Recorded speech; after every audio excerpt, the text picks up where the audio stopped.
Damn, Mastah bro. D-Baters. We get different. Mark, Nick, and Cody. Let's go. John in the corner, all gas. Mark got a stat and a laugh. Nick break it down real clean. Cody come through with the heat. Hot takes on the table. Every week we label the champ. Crowd lean in when it gets wild. Hands up, you know we amp. Talk that talk. Bring that flame. Four big voices. Say the name. Mastah D-Baters. We get different. Mastah D-Baters. We stay lit. John, Mark, Nick, Cody. Run that room. Join the debate. Feel that boom. Mastah D-Baters. All right. Good evening. Good evening. Good evening. It's Tuesday. You know what that means. It's time for the number one debate show in the land. Welcome to episode 6 of Mastah D-Baters. That's Mark. Here. Big Freeze will be here in a minute. And obviously, you know, we got Cody in the building, and he's ready for this debate. 2 horns up right now. And we got a special guest joining us. You know, stranger to the Sports For You family. Obviously, this is making his Mastah Debaters debut.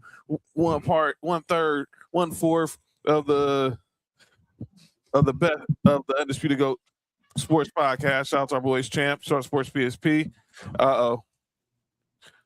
Here we go. The shit talkery has begun. Here we go. Here we go. And we are welcoming our brother BRF Sports, aka Big Drill. Yo. What the business, man? It's always a pleasure to get on here, man. How y'all brothers doing, man? It's man. I love jumping on any show y'all got going on. So What up, Drill? when you brought up the idea of me hopping on for this episode, I'm like, yeah, hey, I gotta be there, man. Oh, hey, I'm loving it. Always a pleasure. Always, man. Girl, what up, man? Nice picture back there. You heard? Oh, here we go. Yeah, man. I gotta shout out my homie PSP for finally hooking me up with some of this memorabilia on the wall back here, man. I'm definitely. Well, I had to update a little bit back here. So, I'm gonna tell you, I'm gonna be real. He ain't talking about the Falcons. We already know what he's talking about. I'm talking about 3 damn Georgia fans right now. So you heard? 3 damn Georgia fans around right now on this day. Bro, absolutely. Yeah. All these this dog talk. You know what I'm saying? Be careful before I get. It's like you're surrounded by the hedges, man. Yes. Yeah. Man, there's still always one nation, and that's Vol Nation. Y'all know what it is. All right. Preseason number 3. Preseason number 3. Hey, John, before we went further, that's the nasty ass checkerboard end zone y'all have. Don't hate it. It's classic. Don't hate it. I do appreciate the Stormtrooper jerseys. I do. As a Star Wars nerd, I appreciate the Stormtrooper jerseys, and that's about it. As good as I get, as much props as I'll give them because it's Star Wars related. Yeah, I hate it. It's all good. It's all gravy train. It's all gravy train. I mean, I get it. I get it. I mean, can't hate on the nation. It's all great. It's all gravy train. But we got a lot to talk about. Obviously, we continue our 2-a-days. We're gonna talk some AFC, NFC South today. But we're gonna get to a couple of things before we get into there. We're gonna recap what's going on in the first week of the preseason. But let's start with the NBA. This story I thought was gonna go away. I'm glad Cody's here. Glad Drell's here. We got some outside voices to talk about this story that I'm shocked. Well, first one, let's get this one out the way first. The latest on Kawhi Leonard. So this story, this being reported from Don Van Natta, Ramona Shelburne, Baxter Holmes, that according to the reports that the NBA has found no evidence showing Steve Ballmer funneled money through the sponsors to pay Kawhi Leonard to circumvent the salary cap. However, they said the NBA is investigating to see that the Clippers violate any leadership rules as in introducing Kawhi to aspiration or whatever. That's that. NBA spokesperson Mike Bass responded saying ESPN's article regarding the Clippers investigation, for which the NBA declined to cooperate, contains numerous and significant inaccuracies. The results in this matter will be made clear once the investigation is concluded. So once again, we hear a whole bunch of nothing. That's all that is. Nothing new, nothing changed. Everything is still the same. But it ain't the same in Lakerland. So Friday, I haven't got to talk to you about this, dude. I've been wanting to talk about this so much. So I talked about it Friday. Obviously, if you haven't heard the news, if you still forgot the story, and obviously that is that the Los Angeles Lakers obviously sold again. If you missed the news last week, they were sold to right there to Josh Kushner and Bob Iger for $12.5 billion. Small chump change, yeah. So now, and I was talking to this with Mark on Friday. Everybody's ready to jump ship off the Lakers because they obviously know. For those who know, Josh Kushner is the brother of Jared Kushner, who's the son-in-law of the current president of the United States of America. So hold up, JoJo. But yeah, everyone believes now that since this dude is related to the president in some way, that this y'all means gonna change your name to the Los Angeles 45-47s? pretty much. Come on now, get We're the out of here. We're the MAGA Lakers now. We're the MAGA Lakers. Mm-hmm. We're the MAGA Lakers. We're gonna make LA great again. We're the MAGA Lakers now. Man, I'm like this, dude. First of all, like I said, and y'all know if y'all believe y'all won't, but Josh Kushner is a Democrat. He has no relationship with the president. He don't believe in his policies. He didn't vote for him in any of the 3 elections he was in. His wife is the same way. We all know who Bob Iger is. Was the CEO of Disney, married to Willow Bay, who's now the dean of broadcast of journalism at USC. You know, y'all know her from Inside the NBA, from Inside Stuff fame. But this story just kept it's now taking another turn. The Buss family. So it broke yesterday that the Buss family have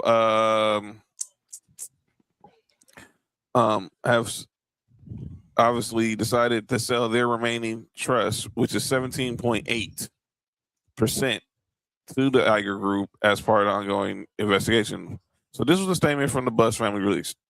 We have decided to sell the remaining Buss family trust shares to the Bob Iger Group as part of an ongoing transaction. We love the Lakers fans, and will continue supporting Los Angeles, but it's time to use this opportunity to move and exit gracefully while we stand. Well, not so fast, my friend. Not so fast, in the words of the great Lee Corso. Jeannie Buss said, "I got the gavel. I'm not afraid to use it." This statement, and it's obviously the print is very small. I mean, if I'll bring it to this. I'll bring it to this backstage. But is a statement from Jeannie Buss's lawyer, who, by the way, is the second cousin of Barbara Streisand, and it's also Steve Ballmer's lawyer, attorney in this whole situation with Kawhi.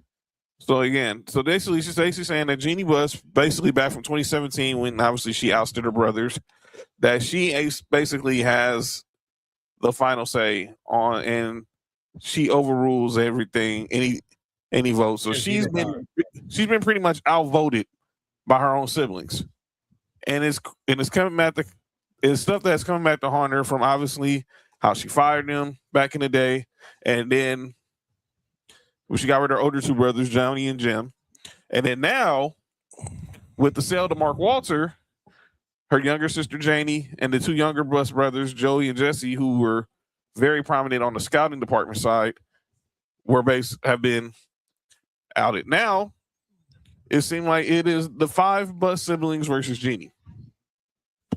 I want to get Cody's thoughts on this. I want to know, Coaster, from a legal standpoint, what do you see from this? And then give me your fans' perspective of it. I'm gonna let you guys go first because I got a lot to say on this issue. Well, I mean, first off, poor Shams. Shams got thrown under the bus because of this shit. I got that audio from McAfee show. We're gonna play it. Keep on. Okay, poor Shams. I feel bad for him, for one. Because he only was stating the facts. But anyway, so when it comes to Jeannie Buss, before, when I got out of law school, one of my first jobs was working in trusts. Trusts are messy as shit.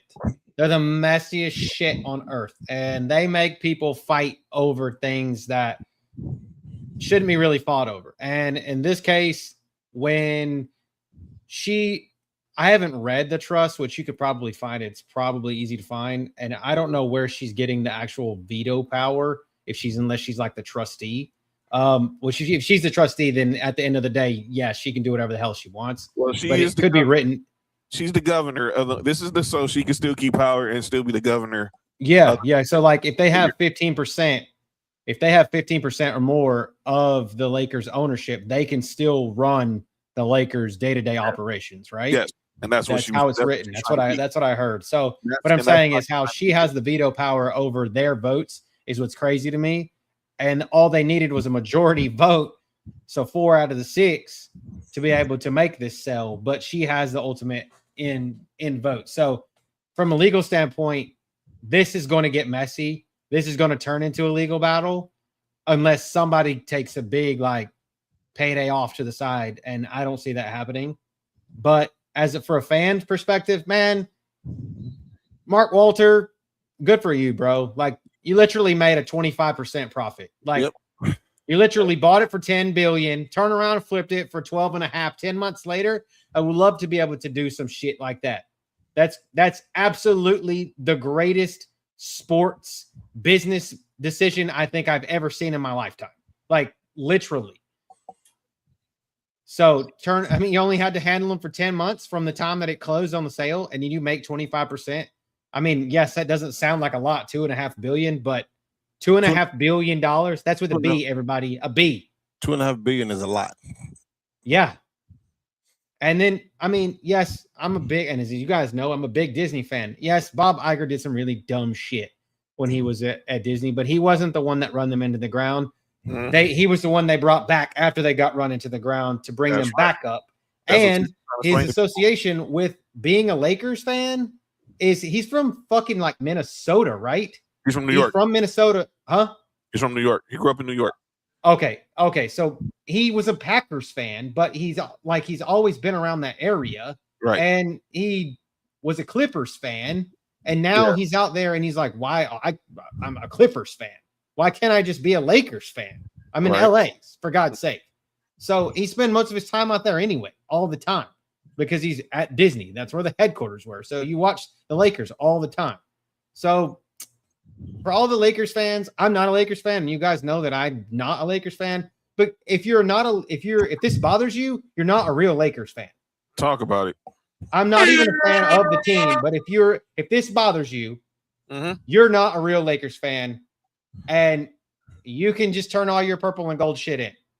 I said the same. Cody couldn't put it any better. Go ahead, Drill. Purple and gold don't even match. Just I've kept track of the story a little bit, trying to get little factoids from it, and just y'all actually like kind of like sitting down, kind of talking about it, analyzing a little bit from a definite outside fans perspective, because I'm definitely not a Lakers fan anyway. But at the same time, it's like I look at it from the standpoint of why wouldn't y'all want I understand the Buss family and just how synonymous it is with that organization, but at the same time, it's like new blood don't hurt. You know what I'm saying? A fresh face doesn't hurt. For the team to go in a different direction, just to kind of see what new ownership can do as far as bringing it back to its full glory and prominence of what the Lakers was, as far as all the championships, just always just being in the hunt, just being around. So I definitely don't see a problem with this at all, just from an outside perspective. Yeah, and the legal side of it is just I'm definitely intrigued to see where this could go, as far as the way y'all were talking about it with Jeannie Buss kind of still being that last kind of I guess if you want to say that stepping stone to really get over, as far as completing the full on sale of it. I'm definitely intrigued to see where it goes, because it wouldn't shock me at all with a situation like this and the type of money that we're talking about. Yeah, I say within the next week or so. Yeah. It wouldn't surprise me if we get not like a bigger story, but if it just was to just really kind of expand and it just wouldn't shock me at all if it got really grimy within the next week or two, as far as trying to hammer all this out and everything. But just from what I know, and just talking from a fan's perspective, because when I look at me being a Hawks fan, and when the ownership that's there, with Jamie Gertz and Grant Hill and all of those people just all of them, that group coming in and getting the ownership there, it's something different when you when you've experienced like an ownership group for a long period of time, and especially me being in Georgia and seeing some of the ownership groups that we've had horrible luck in terms and like with not necessarily like winning, because we have had some winners, but just from the idea of like, you see all these organizations go out and spend all this free agent money and get all these big name people, like they're still in their prime, and we didn't always do that much. So it was kind of like it's always a breath of fresh air to get like new blood at the top, just to kind of at least have new minds and a new framework and just something different. So yeah, I'm with y'all on this, man. If you're a Lakers fan and you have any problem with the idea of new blood at the top, just to get a different perspective, just to see how things can go in a different route. Yeah, I mean, you really shouldn't have a problem with this. If anything, give them a chance and just see what they can do as far as like being able to get the right pieces underneath them in the front office to be able to kind of develop a brain trust to just make it work. So I don't see any issue with it, but the legal part, yeah, it wouldn't shock me at all. But in the next 2 weeks, it gets bad. It gets bad. Go ahead, Mark. I mean, my stance still the same from Friday. None of this really matter, man. I hate to say it, but most owners in most sports are conservative. Just call it what it is. And so it doesn't change. It shouldn't change you being a fan. Most people aren't fans of the owners anyway. Right. You know what I'm saying? I know sometimes you don't want to support certain things, but I don't think that's the case in this. And the Lakers brand is bigger than what their owners is anyway. Now the legal part of it, I'm not sure. I don't see if that's true. If Jeannie Buss can keep her 17% of it or whatever it is. Let me be clear. It's not her. It's a family trust. So it's not like it's 18%. So it's not like it's 3% split between the six siblings. The entire trust is 18%. Yeah, and then whoever it's the vote of it, huh? Yeah. I'm with Drill. It's about to get ugly in a minute. And it's been ugly. It's about to get ugly. It's about to really get ugly. Like I know it's been ugly, and we seen it here in LA. We seen some of it be ugly, but I think it's really about to get ugly. Because I think that Jeannie wants to keep the Buss name tied to the Lakers. Mm-hmm. Mm-hmm.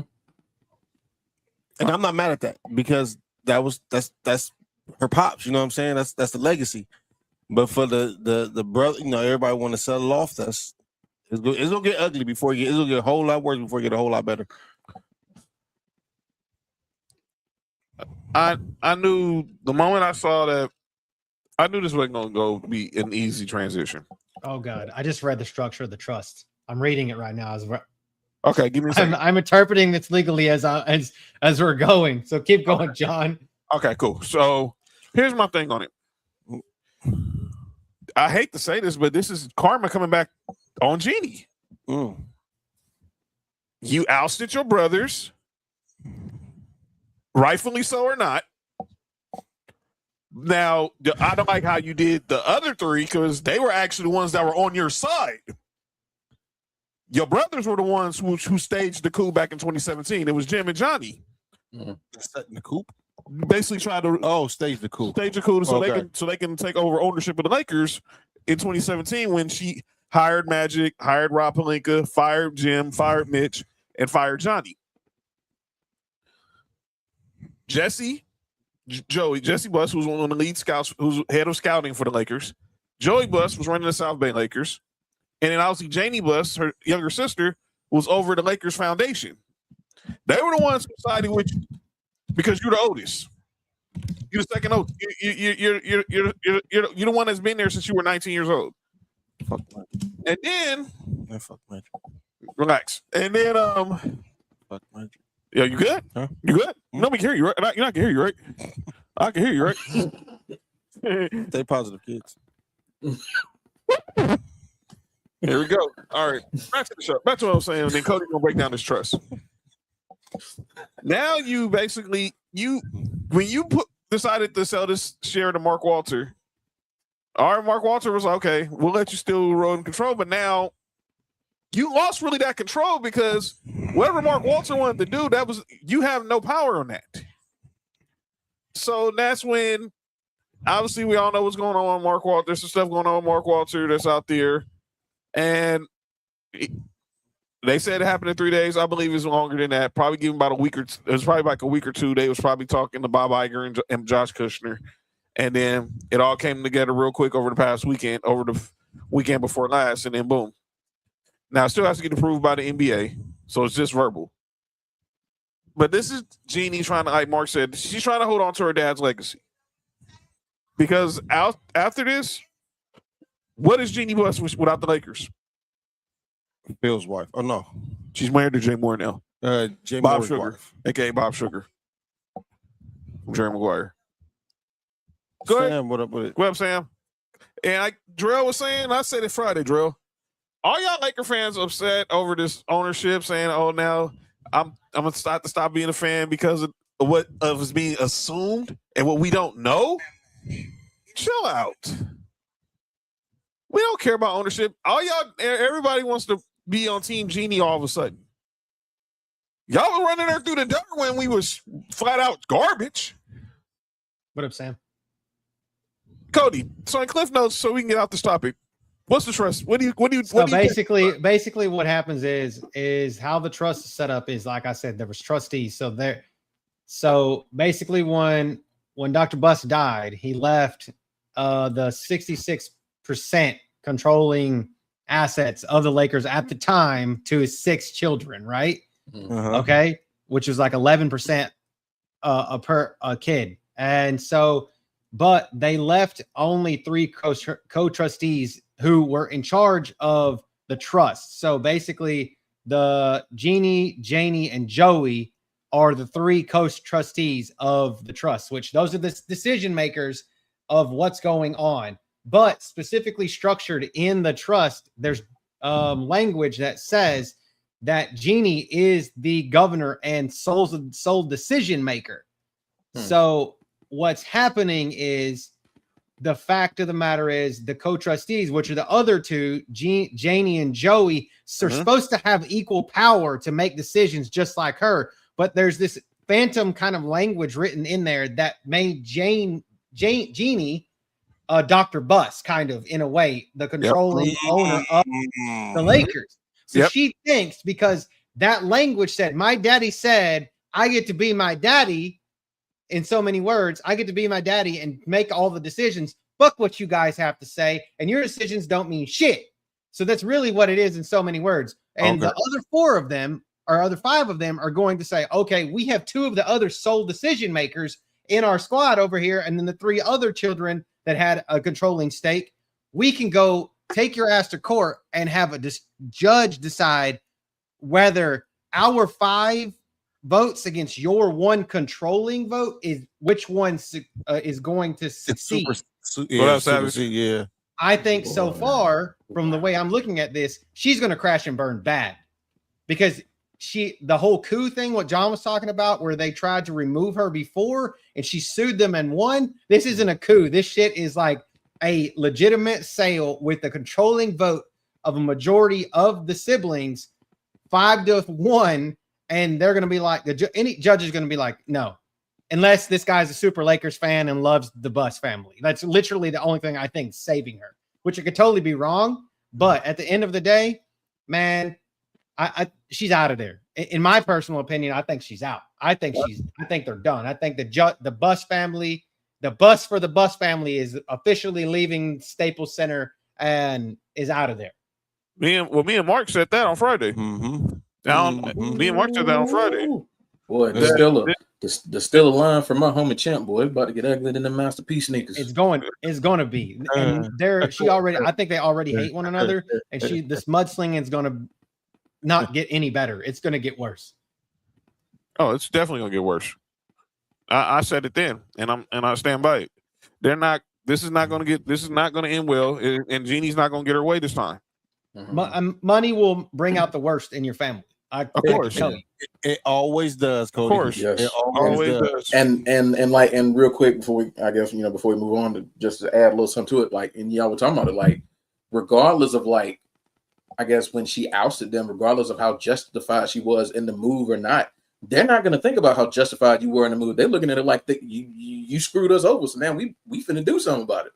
Yeah. So, whoo, boy.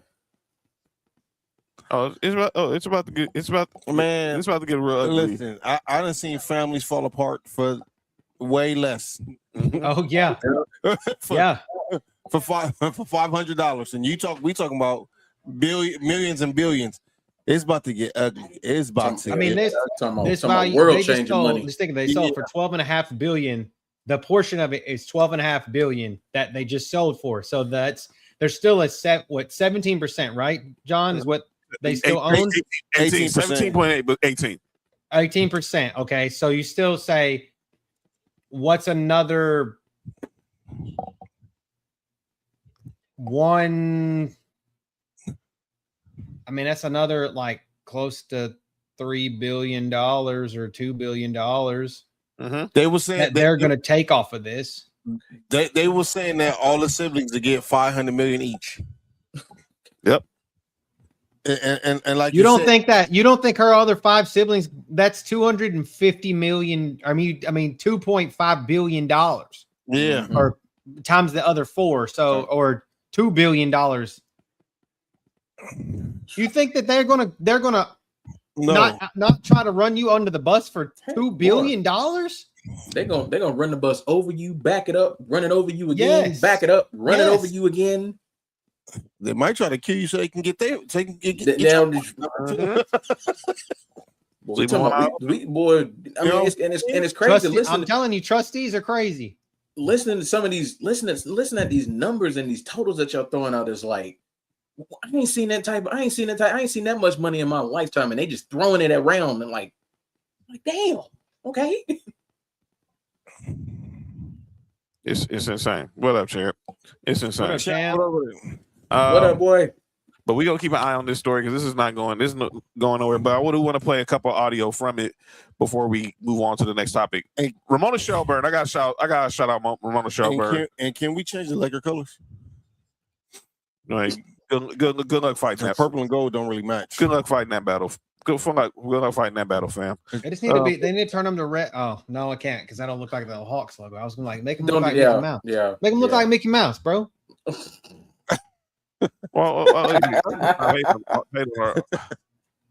Listen, I just said purple and gold don't match. So here, the Laker brand is so big, it just makes it seem like it match. So I want to play this. This was Ramona Shelburne. She's been covering the story since she broke the story. And obviously, she's been having to update it by the minute. This was this morning on Get Up.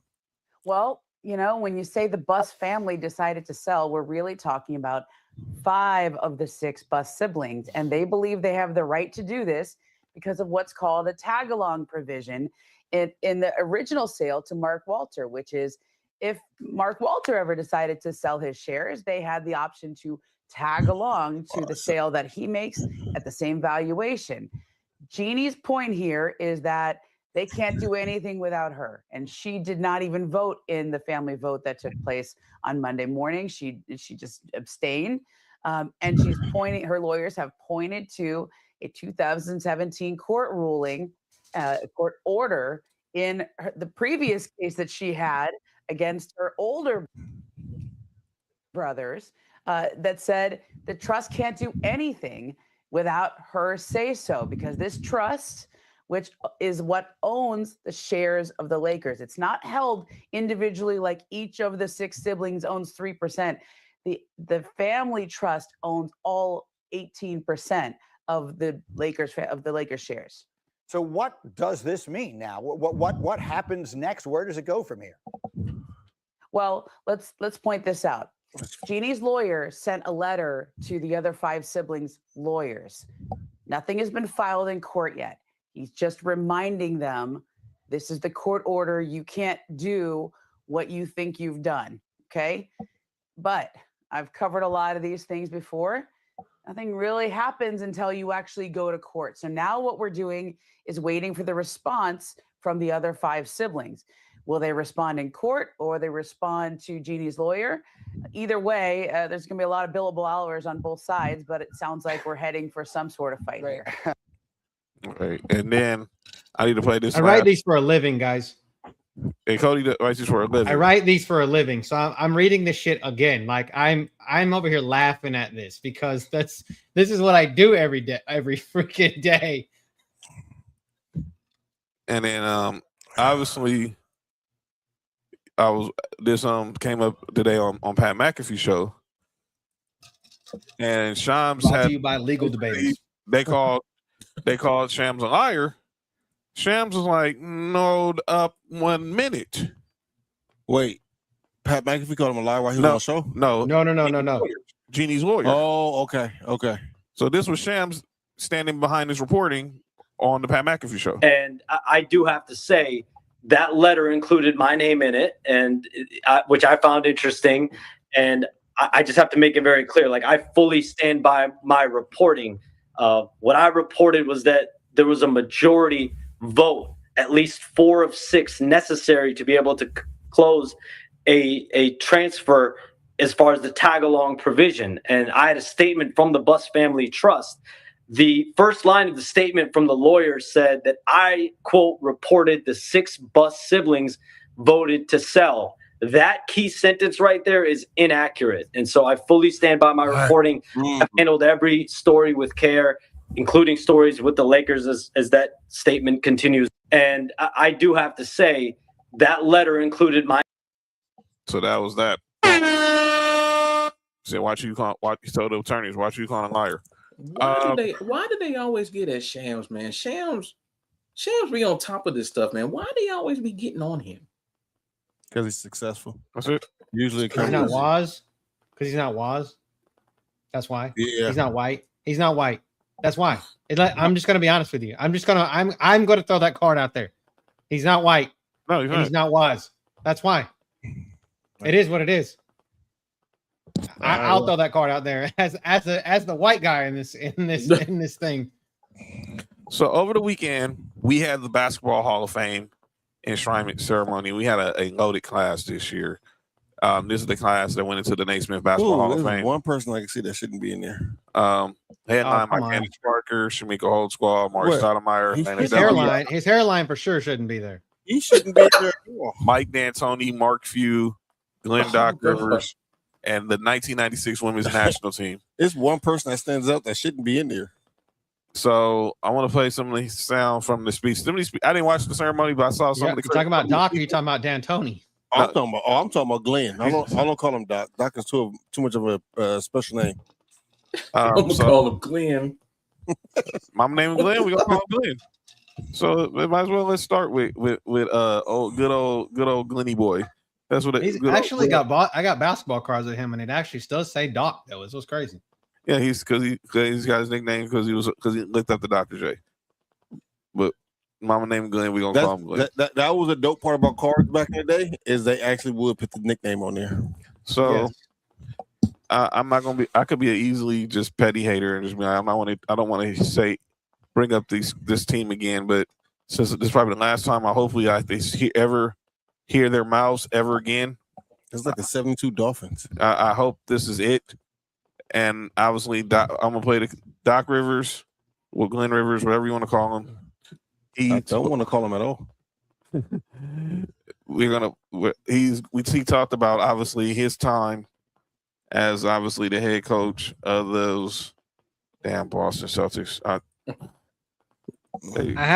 He got KG a title for me, so that's the only credit I ever give the man. He didn't get KG a title. They will get that title no matter what. He was about to get fired if that big three didn't go over there. He's connected to KG, so it's like 7 degrees of separation, I guess. Well, here's Dr. These 3 guys beside me, man. Thank you.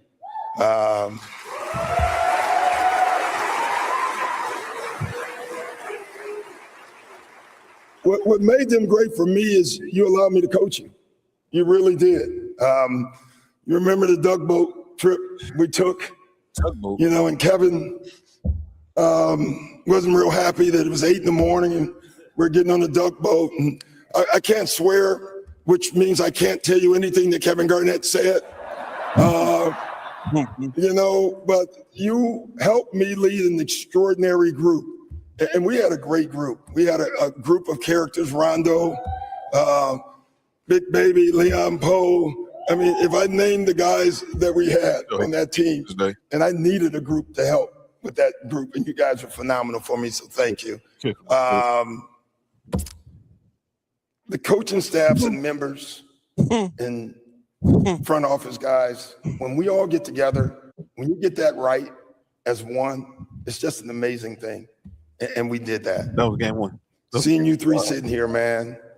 When you win a title, and everyone in here who has won understands, it's like having a blood transfusion. And you are connected for the rest of your lives. You really are. And I want you guys to hear that and understand that. So thank you. That was Glenn Rivers. Hi. That was Glenn. That was He still got a job? no, he's unemployed. Good. Paul Pierce looked like he left his helmet out. Yo, Trell, relax. KG, I feel like KG wants to say "fuck you" the whole time, dude. Like I would. I just really feel like he does. Paul Pierce looked like he left his helmet at home. I would want to say it. All right, let me go to another coach who went into the Hall of Fame. Y'all gonna That have me was go Mike to hell D'Antoni. quick, bro. And Mike D'Antoni talks about, obviously, we know he coached the Rockets and the Lakers and the Knicks, but obviously we know his claim to fame was when he coached the Phoenix Suns. In Phoenix, we had incredible talent. Sean Marion, Quentin Richardson, Boris Diaw, Raja Bell, Joe Johnson, Grant Hill, and this guy, Amari Stoudemire. Man, Amari, he posterized so many His people. speech in the That's crazy. Then we signed this long-haired Canadian soccer player, Steve Nash. Steve, I am proud that your two MVP titles were won with the Well, Suns. at least one of them. All of you guys are the reason why coaching is so rewarding. Good.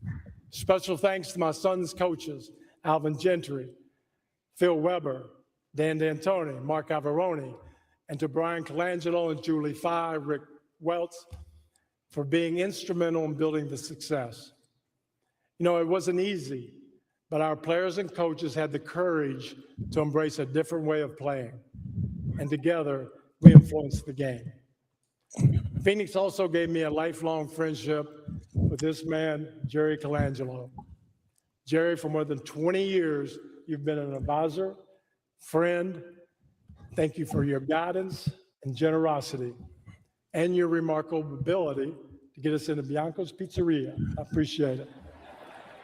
Also want to thank Jerry and Mike Krzyzewski for giving me the opportunity to coach with Team USA. You know, winning Olympic gold medals in 2008 and 2012, alongside some of the greatest players in the world and coaches in the world, He was assistant on was the an Redeem team. epic experience. Tonight we have a very large He was assistant on the contingent from the Phoenix Suns. He was assistant under Coach K. Thank you to Matt Ishbel and the Suns in 2012. organization for your support. You have a special organization and a great city. All right. D'Antoni, that was Mike D'Antoni. I got partial respect for I like D'Antoni. I don't like the first coach that went in.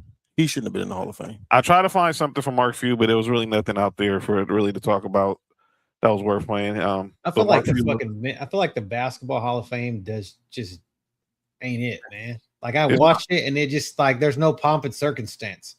Like I feel like out of the big three American sports, it's the worst. It is. It is. Well, Cody, it's the worst because it's the Basketball Hall of Fame. It's the James Naismith Basketball Hall of Fame. It's It was not the not NBA NBA. Hall of Fame. Yeah, every other sport have it's the NFL Hall of Fame. It's the MLB Hall. The MLB Hall. Yeah, I get it. I'm just saying, I just don't feel like it doesn't have the gravitas that it doesn't. It doesn't because they let people like Doc Rivers in. I mean, some of these dudes wouldn't even we wouldn't be allowed in the parking lot if this was an NBA Hall of Fame. Because it's the Naismith Basketball Hall of Fame. A lot of these guys are thinking they're lucky stars.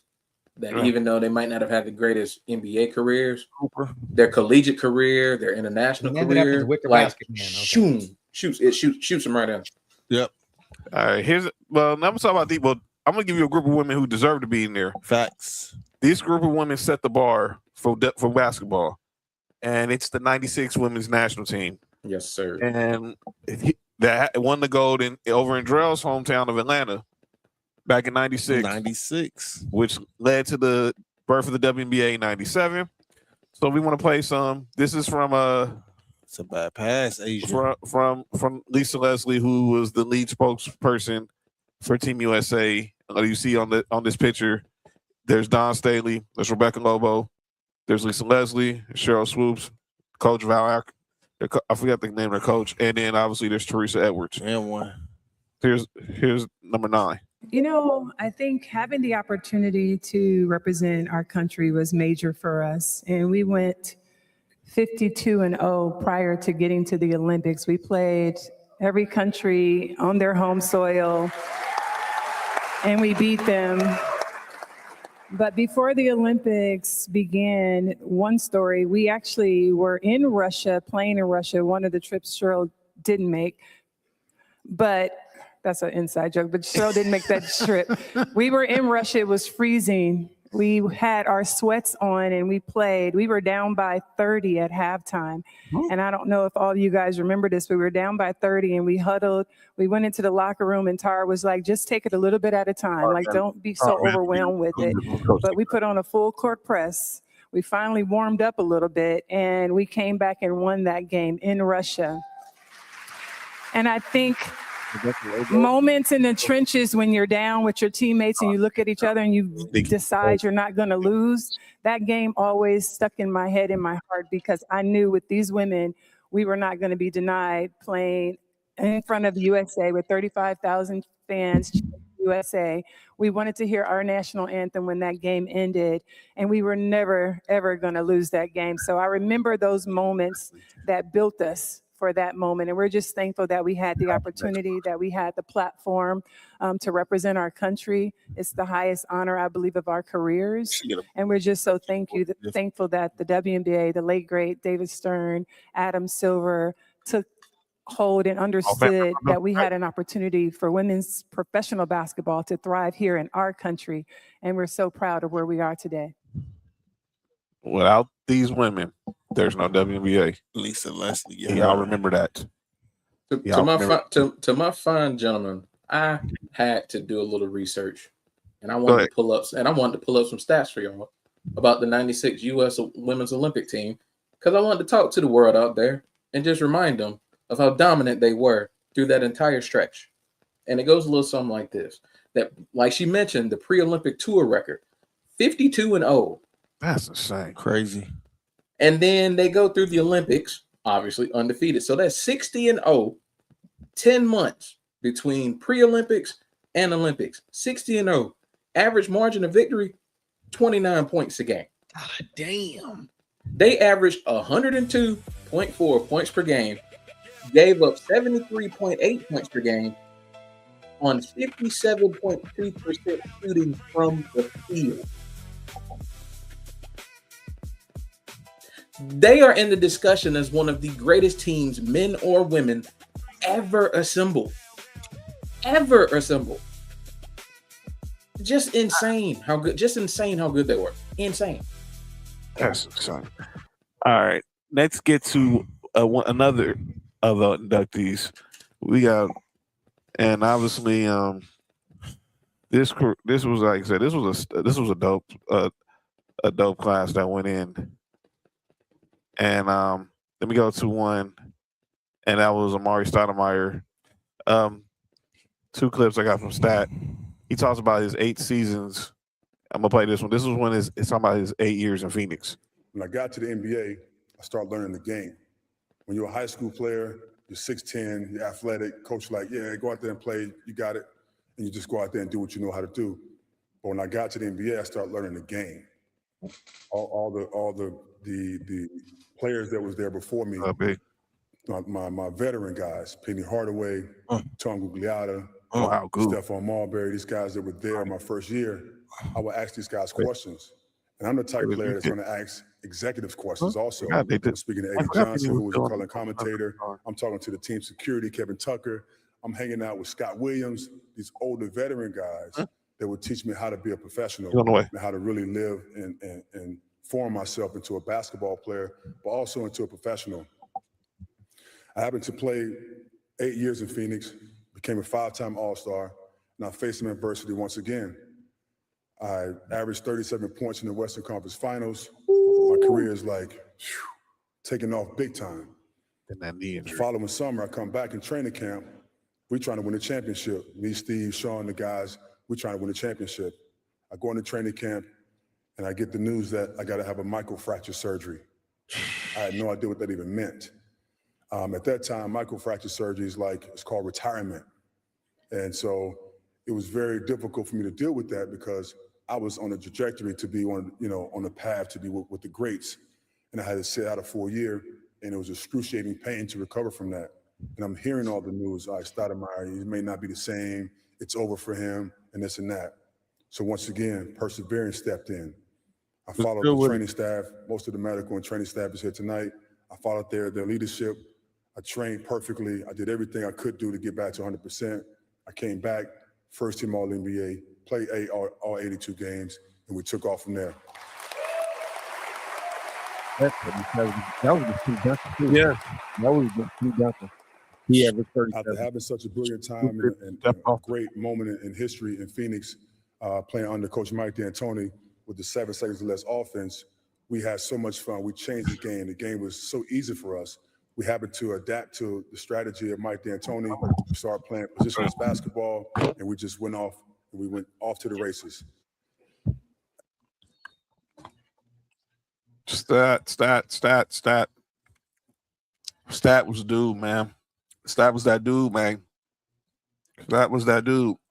I loved Maury Stoudemire. Like I said, I'm a Rockets fan, and I had a poster of that dude. I'm like posterizing somebody else on my wall, right next to Yao Ming and T-Mac. So it's like my friends would come over and be like, "The fuck you got a Maury Stoudemire?" I'm like, "Shut the fuck up! Shut up!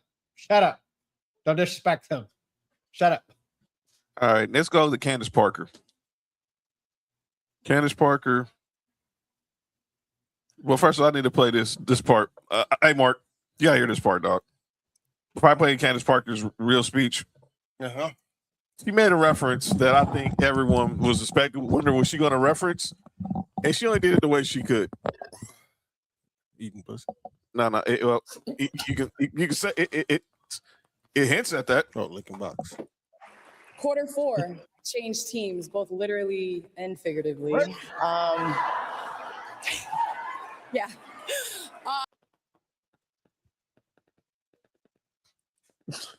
I mean, you seen Sheldon Williams, bro? That would obviously got Shout out the former UNC great, the former Hawk great. Shout out Sheldon Williams. Well, Sheldon ain't no Tar Heel. He didn't go to North Carolina. He went to Duke. He went to. He was a Duke fan. He was a Duke. That's why I said, as a Duke fan. My bad. My bad. He went to Duke. That's my fault. That's why Cody mentioned him. Freaking. That's my fault. Shout out to former Duke great. My bad. But still, he said Well, that's what Candace. Never mind. Okay, clearly he wasn't Candace. He wasn't the Candace. But yeah, Candace Parker gave a great speech. And I'm gonna play it. I'm gonna play that. I had to play that.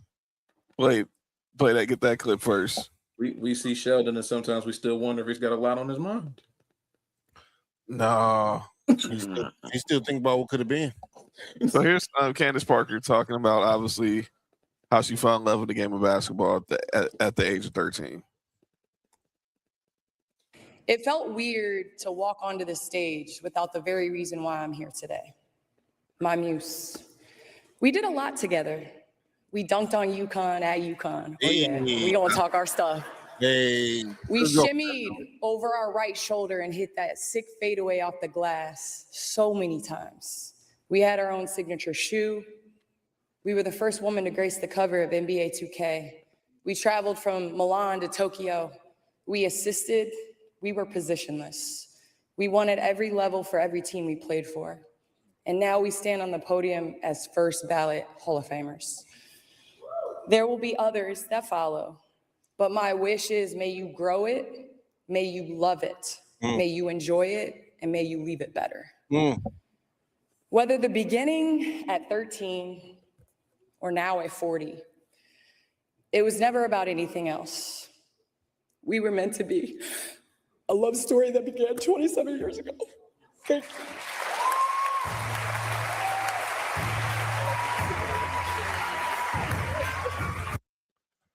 That's how she closed out her speech.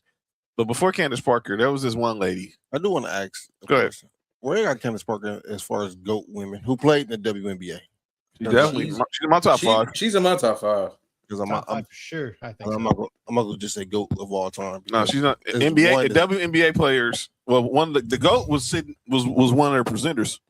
That's what we just didn't mention. We mentioned her. She was sitting there as one of her presenters. That was Shirley Miller. But before Candace, that's for sure the GOAT of women's basketball. Oh yeah. And by the way, she had a dope line where she said she came in with We a didn't GOAT. play the WNBA, right? No. No, Cheryl didn't play.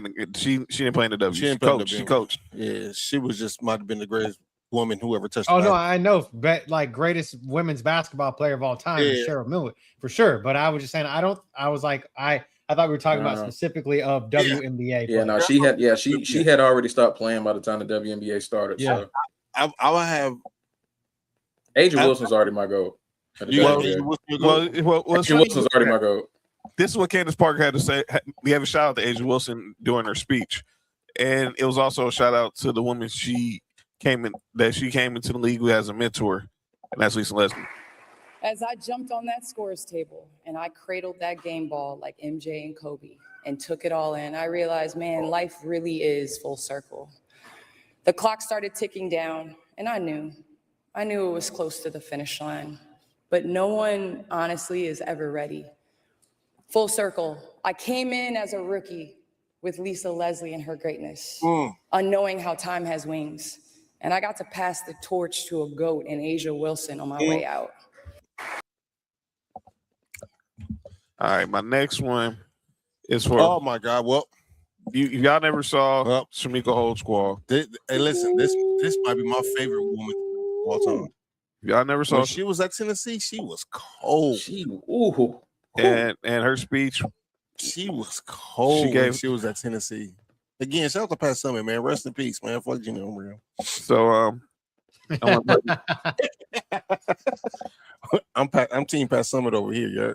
So here's what Shamika Holds. Let me give y'all Shamika Holdsquall's speech talking about growing up in those Queens projects, and obviously where they would say girls couldn't play basketball.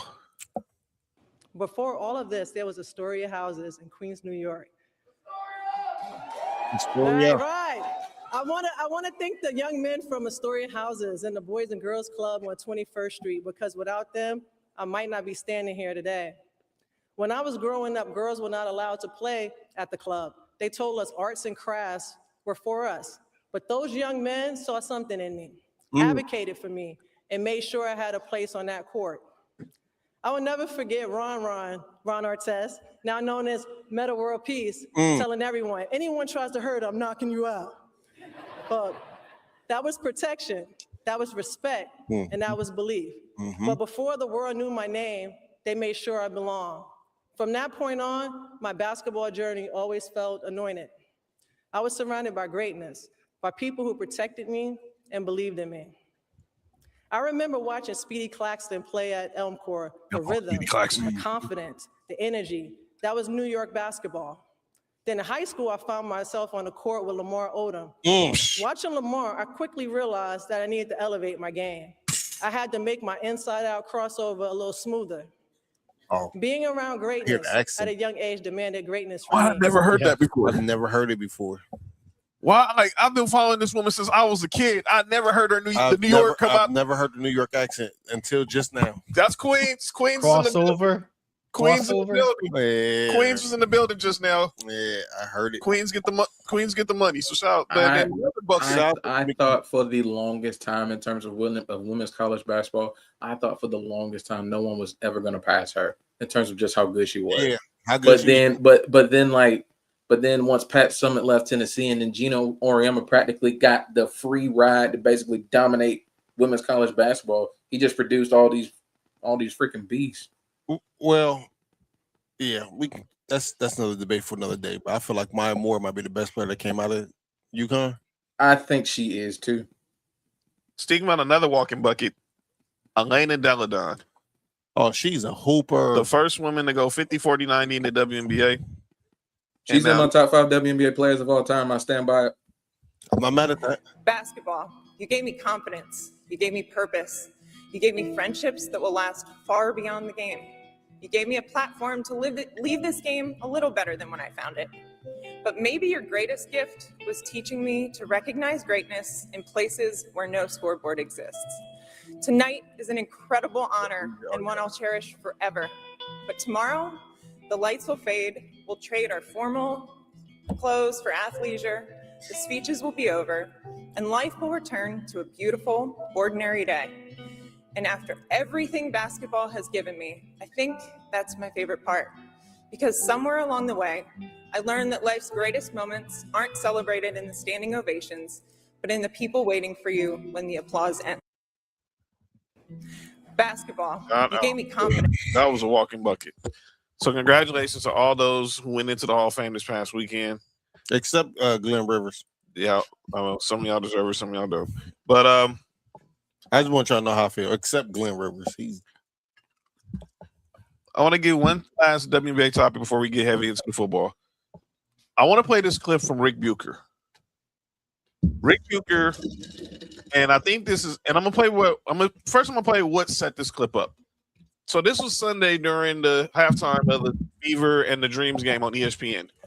And I want to play y'all how Monica McNutt, Andrea Carter, and Chiney Gumike are discussing Angel Reese's first half performance. McNutt. But it's actually Indiana that has 7 points off of the turnovers that Atlanta has created until we saw Angel Reese, shout out to our teammate. Angel Reese, in particular, her energy shifted. I thought when she got some of those easy baskets to go in the paint that, quite frankly, she had struggled with to open the ball game, that's when you saw this defense begin to pick up its energy, this Dream Squad to begin to play with a little bit more confidence. Yeah, athletes know it's not how you start, it's how you finish. And that energy is contagious because if you look at Angel Reese, she already has 7 and 9. She's already getting close to a double-double. But then also, if you think about, on the other side here, you're seeing the Indiana Fever, they're just being a little bit methodical as well, because I like these good to great plays. You see Caitlin orchestrating. It's like both sides are leaning into their strengths on this one. Let's go back to Angel really quickly, though, because she was part of the catalyst that you saw to be able to change things around. And she said to Holly, I just feel like I needed to take a deep breath and maybe stop overthinking some of these. Oh, I've been there. I've been there. Like sometimes the basket is too open. Right. She's used to getting double teams. She's used to triple teams, and she's used to contact. And so sometimes when you see her, like, wait, what's coming? You want to look over your shoulder. But she settled into the game well. And what I like is she's been such a great mentor also to Medina Okot. I believe Medina Okot has 6 points, 6 rebounds as well. There's no one better to learn from when it comes to being a beast on the boards than Angel Reese. Yeah, because when the game started and Angel Reese was missing some of the bunnies, we were all talking about it, and I was like, she's not missing these because of Indiana's defense, and she's getting these layups, so that was a good sign. Even though she wasn't finishing them, then she's able to finish some of them, and then Atlanta goes on a run. The person I want to give credit for is while Atlanta was struggling, Alicia Gray was holding it down. What first half were they looking at? Now, I didn't watch the game, but when I last checked, Angel Reese was 3 for 10 at halftime. But a lot of times, John, and I don't watch the game either, so I'm not speaking. She missed, and the highlights I saw, she missed a few wide open layups, especially that one on the fast break. Listen, I didn't watch the game, and I'm not saying that what they said is right or wrong. But sometimes just your energy don't show up in the stat sheet. But you're right. But saying that once she got comfortable making those few baskets, she only made 3 baskets. She missed 7. Yeah. Milking, so man. Rick Bucher was on his podcast, and he said something that might be a little controversial. But honestly, should he say it? Huh? Should he say it? Go ahead, John. I'll let y'all be the judge of it. But this was Rick Bucher on his podcast talking about analysis in the WNBA. Why are all the color analysts and studio hosts women? Women have served in a variety of positions on national NBA broadcasts. Why shouldn't there be diversity on national WNBA broadcasts? What are the networks afraid of? The only males you will find on a national broadcast now are young up-and-comers doing play-by-play. Is the WNBA not worthy of being discussed and dissected by a variety of voices and perspectives in the same way the NBA is? There are some smart basketball savvy women, both in the studio and the broadcast booth, but I don't hear a whole lot of differing opinion or debate. It all comes off as safe and monotone and cookie cutter, especially when it comes to controversial topics. All of it feels like a girls' club, the media protecting the league from real scrutiny or critique. I'll ask again, what are they afraid of? Why are all the color analysts and studio? So Rick Bucher is wondering, as Nick Freeze gets settled in a second. Who made that shot? I think it was Ryan Howard. That why is it that we don't have any male color analysts in studio and on games, but we have them when it comes to the women? Color, I didn't say color. Relax. Yes, it is. Drill. You can't hear your headphones again. But Drill, somebody excited to see you, Drill. Hey, we can hear it. We can hear Nicholas. Biggin, that my homie was happening. He said, "That's my homie. What's happening? What's happening? What it do? What it do? Man, another day in the life, bro. Can't complain, Big Nick boy. Always good to see you. You ever talk about these damn Falcons? Huh? Yeah, Are you okay? Trust me, we gonna get that. We are definitely going to get to that. we'll save that for this next hour. Well, Shade. But that's what Rick Bucher was saying. He's talking about me. I need two more assists by Ryan Howard. So she gets 2 more assists. You need to let me know, John. Oh, she's not about to get that. It's 40 seconds left. Game over. I ain't even watch the game. I ain't shit, know we were putting it on Vegas like that. Becky Hammond got ejected in the first half. I did see that. Jack Baby's on the fridge. Yo, you good? Well, there goes that one. Damn. But anyway, take my hand. Hi, Sonny. What up, Sonny? Wait, where? When you started already? At Taco Bell, yeah. What days you working? Because I'm coming to ask for the shift leader. Oh, because I'm about to start some trouble. That's I'm going to bet, and I'm walking out there with a Mexican pizza. Wait, what does that shirt say? That's us. Oh, the title? Oh, wait, was John the one holding the mic? Shut up. Oh, damn. John the only one holding his mic. You sure about that? Wait, what is wrong with him? Tripping, huh? What up, Shade? Nuclear on. All right. But what y'all make of what Rick Bucher said, Cody? I don't disagree, but I don't know who's qualified. I don't disagree with the premise of what he says. At first, because the way he said it, though, it literally sounds like he said colored analysts. So at first, I think we need to make sure that we do know that that's not what he said. Color analyst is what we're talking about. Exactly. So color commentary, but I agree with. It does sound kind of like listening to them talk. It does kind of sound cookie cutter and boring, but I don't know who's qualified. I mean, because I think if you put like an NBA player or an ex-NBA player out there that gave this commentary, that person would get bashed because they would be like a woman hater. You know what I mean? Like if they said something bad about them, they get their ass handed to them as being a woman hater. Or it's women's basketball, it's not men's basketball, or some shit like that. So I don't want to be handed ass.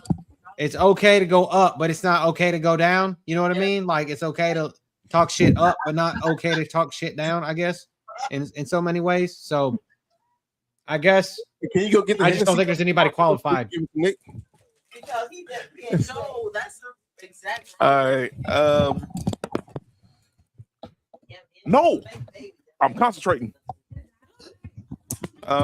Okay. Girl, what'd you think? Yeah, I'm with Cody on this. It's like it's one of those where it's like I feel where Rick Bucher's coming from. I definitely do because when you look at sports like in general, you have women in all facets of sports, whether it's football, baseball, men's basketball, like you have them everywhere. So it's kind of like I kind of get where he's coming from, but yeah, I'm with Cody. Like, is there anybody out there that can really go out there and give an honest opinion without sounding like they're punching down too much. Is there somebody out there that can really do that? And I don't think there's really. I haven't seen anybody out there that can. I don't think there's nobody out there. So I'm kind of with Cody on that. Tag me in, coach. Go ahead. Oh no, I was talking to Nick. Yo, you good? Nope. No. The tomfoolery is in full effect. Mark, just relax, dog. What up, Sonya? All right. What you make of? Did you hear what Rebuker said, Nick? What did he say? He basically saying like, why can't we have men as color analysts on WNBA games like the way women are on NBA games? Because men can't say nothing negative about women. Yeah. But we only see the men, the good men who are up and comers like Noah Eagle, Ryan Rucco, who do play by play. I think it's kind of like what Mark said, because look, you gotta think about it like this: if you start going too crazy with the analyzing the game and all that is going on, and not like that, it's so scandalous what's going on with the WNBA right now, because the league is at its best right now as far as like talent, media attention and everything like that, but there's a certain group of people, every time they get involved in something, they shift it to something so negative. But, it comes with the territory. You feel what I'm saying? The NBA had to deal with it throughout the time when Bird and Magic was there. You feel what I'm saying? That certain group, when they show up, they're biased towards whatever they like, and there's nothing you can do to change their mind, and they're going to keep pressing this particular narrative. And, you feel what I'm saying? Yeah. So, and it falls right into the same thing. That's like having the male color analyst. If you say too much, it's going to be like, oh, you're bashing them and stuff like that. That's what Drill and I just said. Like Yeah. punch. Like I said, you can talk shit upwards. You can punch it up, but you you can can't look up and talk shit, but you Yep. can't look down and talk shit. No, damn if you do, damn if you don't. So Yes, catch 22 at its best. And it's And it's certain people you can't talk negative about at all. Because if you talk bad about Jordan, you're getting kicked off the air. I mean, if you get talked bad about certain pillars, you're getting kicked off the air. Yep, for sure.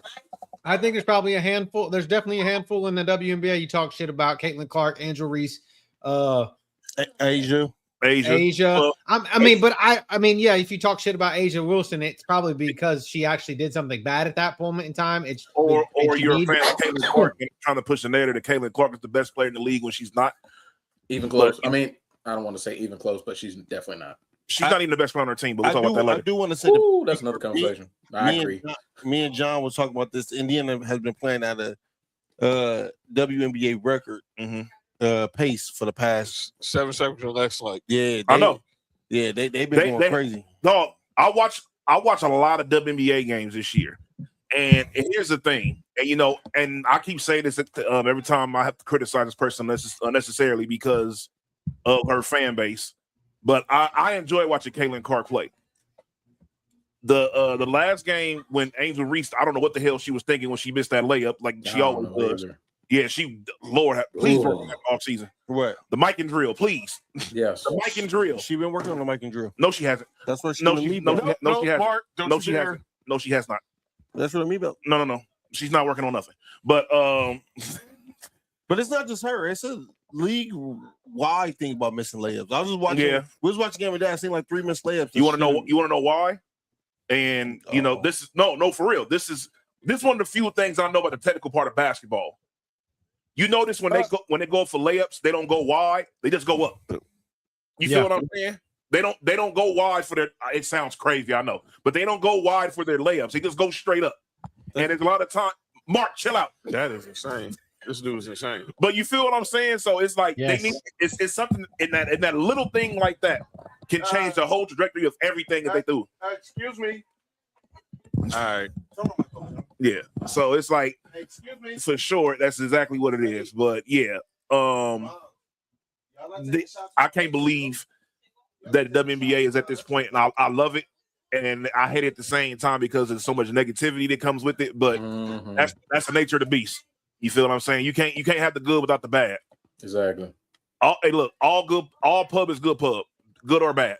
at this point, especially at the point they are in their existence. Is everybody all right? Actually, this dude, he the one with the problem. But but Caitlin Clark definitely second best player on our team. And the back to I said about that game. If you watch that entire game, Aaliyah Boston and Kelsey Mitchell, they did not play too well in the first half. Caitlin played okay. She had an excellent third quarter, and she completely disappeared during the fourth and overtime. I don't know what the hell happened, but she's so lucky that she has Aaliyah Boston and Kelsey Mitchell, who absolutely start going crazy in the fourth quarter and overtime. Kelsey Mitchell had 29 now. And the thing about the Indiana Fever, which a lot of fans tend to forget sometimes, is like when we get to playoff time, and when we get to when you're playing up against really, really good defense, they know how to attack the Indiana Fever backcourt. They know the key to get them off that game. There's because people want to defend Caitlin Clark. Well, it's like, well, not a lot of people. Why does Caitlin Clark get the kind of defense that she gets and not everybody else? It's because they know she's not the greatest dribbler in the world, and you can make her turn the ball over. That's why they play That's why they play defense on her the way they do. If you blitz her, she as a Hawk fan reminds me a lot of Trae Young. Reminds me a lot of Trae Young, because it's like he's got some handle. He can't handle the ball, but if you get up on him, he can give you a 6, 7, 8 turnover night, and she's the exact same way. So when it gets late in the season and it gets to the playoffs, that's why I don't think the Fever's going to win a championship, because the good defenses are going to know how to attack them. So it's different when you got to play these teams back to back, and that's crazy. Exactly. Yeah. When you're seeing Atlanta's defense, when you're seeing Golden State's defense, when you're seeing Vegas's defense, it's a whole different ball game. Atlanta is a very good team. Yes, as a very good team. Yes, they are very good, and see, that's the thing about Angel Reese that pisses me off. Even with Mastah Mallory, she had a good game today, and it's like, damn, like, why can't you have these type of games more? And the thing is, you have these games against like some of the best players in your position. But it's like, I feel like you play down sometimes, or either the pressure of you playing against Caitlin Clark gets to your head too much, and you fuck your game off. But there's certain nights where she looks like they actually run the offense through her, and it's crazy. There are certain nights she looks like a top 5 player in the whole damn league. And then there's a night she gets a fever. Well, her at her best, you can run your offense through her. Yeah, she's got to make them. She's a really good She's a really good passer. And she's a good decision maker. It's just her offensive game is unfortunately the weakest part of her game, because she's a great defender. She's probably the best rebounder in the league. You feel what I'm saying? So even without the me-bound, she's still one of the best rebounders in the league. So it's like, she needs to work on that part of her game like extensively. Like I don't know if it's gonna get any better. I think it might just. They can't. It needs to be effort. I'm gonna be honest with you. What she need to do, and this is about to sound crazy, is go to a high school practice and let the coaches with the brooms, foul her and get her used to contact while she's making layups, because that's what she's going through, and that's what she's missing. Yep. And that helps her and she gets blocked a lot behind that. And then sometimes just slow down. In her mind, I think she's trying to go too fast. Yes, for me with her, it's a footwork. It's a footwork thing. I mean, it's improved a little bit, but it's definitely footwork. It's a big part of it. Well, Angel Reese is a right-handed person, and she plays left-handed. Plays left. So her footwork is going to be a little bit off, I think, because I don't understand. I don't know why why people do that. Even like people like LeBron, it's like you're left-handed, but he plays right-handed. You know what I'm saying? Like is those? I think people who is playing the opposite, who plays the opposite way with a strong hand is sometimes footwork do be off a little bit. They have to work on that. All right, y'all. Let's get to why we here. Because I want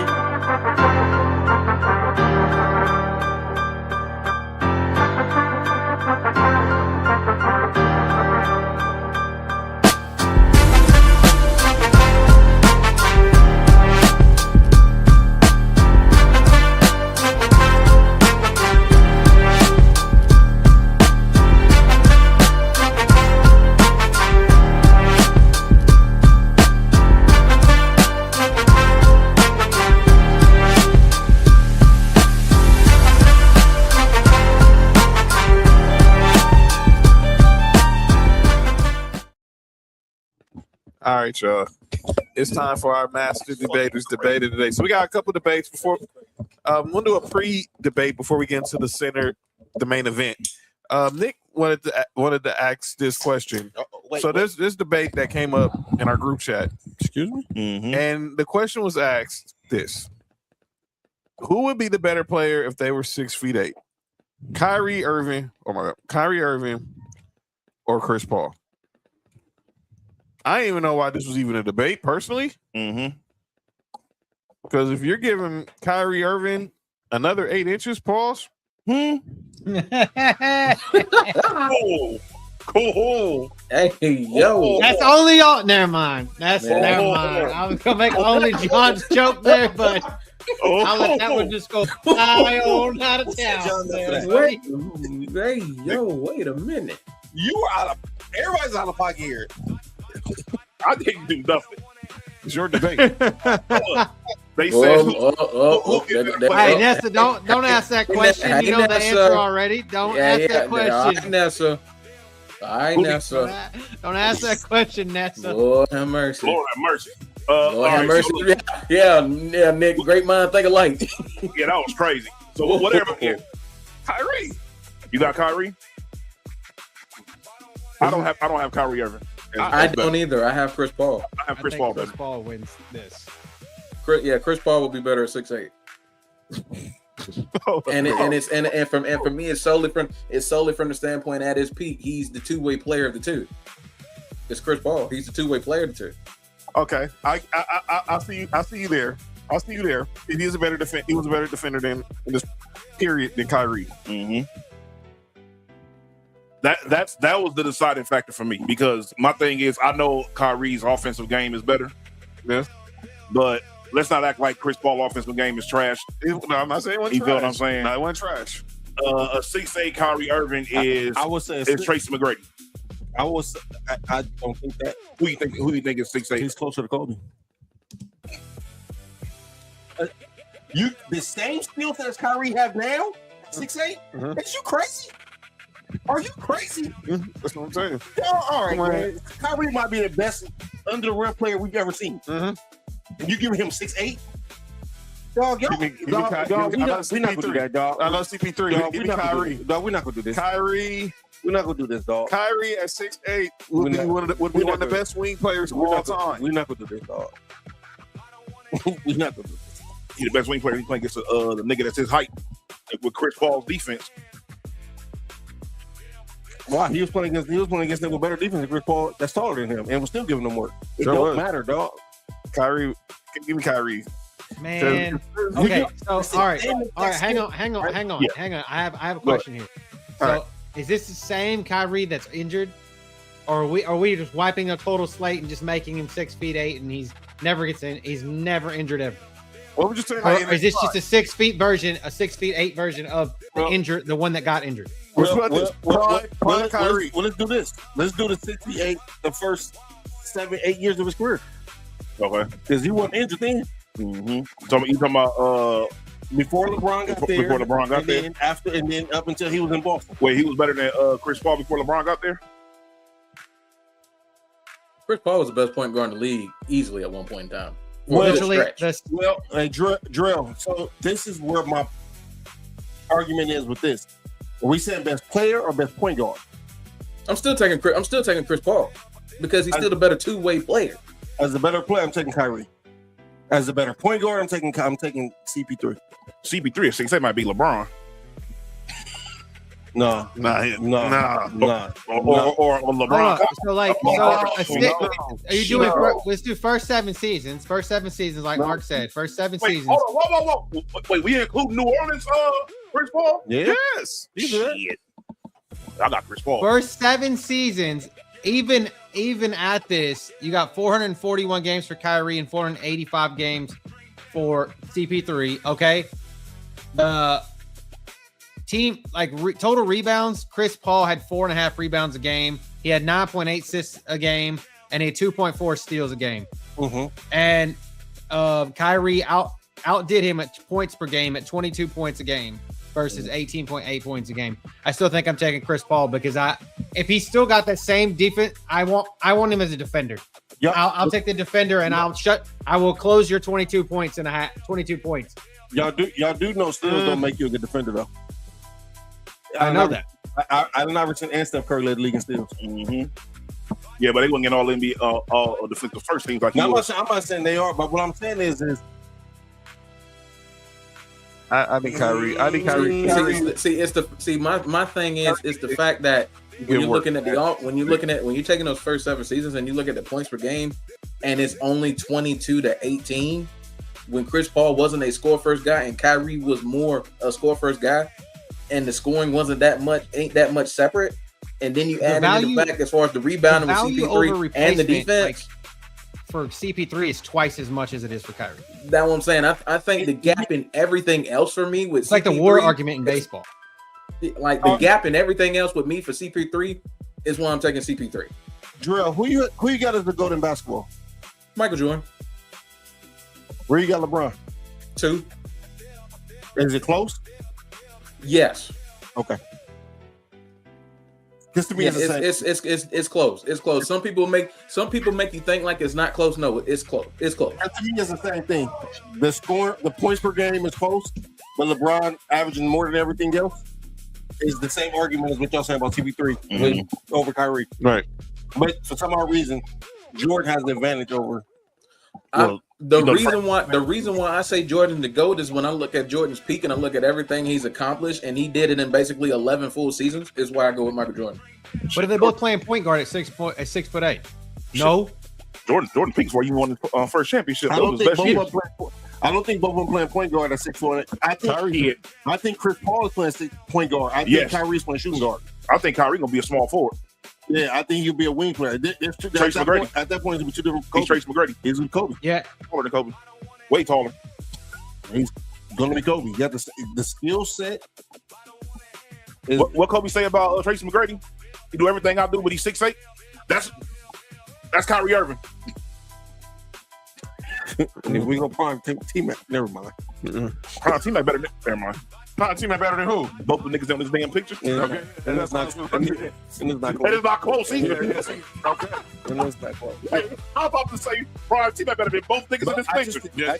And I like T-Mac, but I think Kyrie's skill set is closer to Kobe's than this T-Mac. I agree with that. Yeah. So basically he'll be a mix between Kobe and T-Mac. So he'll be Paul George, but better Paul George. He'll be Paul George with Kobe's mindset. No, he'll be Paul George. He'll be Kyrie Irving. He's better. Kyrie Irving better than Paul George. Never mind. All right, let's get this. I've never heard you guys milk a Duke guy that much. Can I clip this? Hey Cody, he didn't go to Duke. Hey Kobe, he was at Duke as long as we was. Hey, he still went to Duke, so that's all that matters.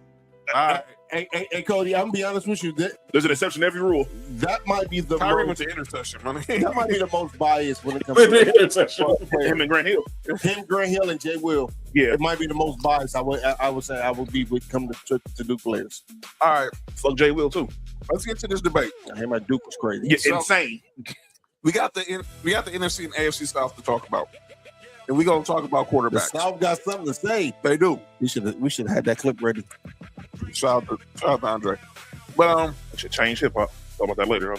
Ain't been the same thing. It's still Atlanta still running shit. Yep. That's something. That's a conversation for another day. Folks want to admit that, but we'll do that. The trap music scene still has a strong chokehold on not just absolutely. But it's not just trap. It's Atlanta music in general. But it's Atlanta music, period, though. Yeah, they got it in a chokehold. Yeah, they even got pop artists doing it, but it's a whole different story. Go ahead. So here we go. So Cody got this graphic here, and Kendrick. Talking about the QB ones in the AFC and NFC South. So we're going with our guest Drell here. We're going to start in the NFC South, and we got to start with his team. This is a terrible quarterback. Who is the best quarterback in this division? We gonna answer the question, but Drell. These are last year's numbers, by the way. These are dry. And I actually made sure I checked them correctly this time, so there shouldn't be any errors. Anybody finds an error, let me know. Very accurate. Drew, no disrespect, but you might have the worst quarterback in all the South.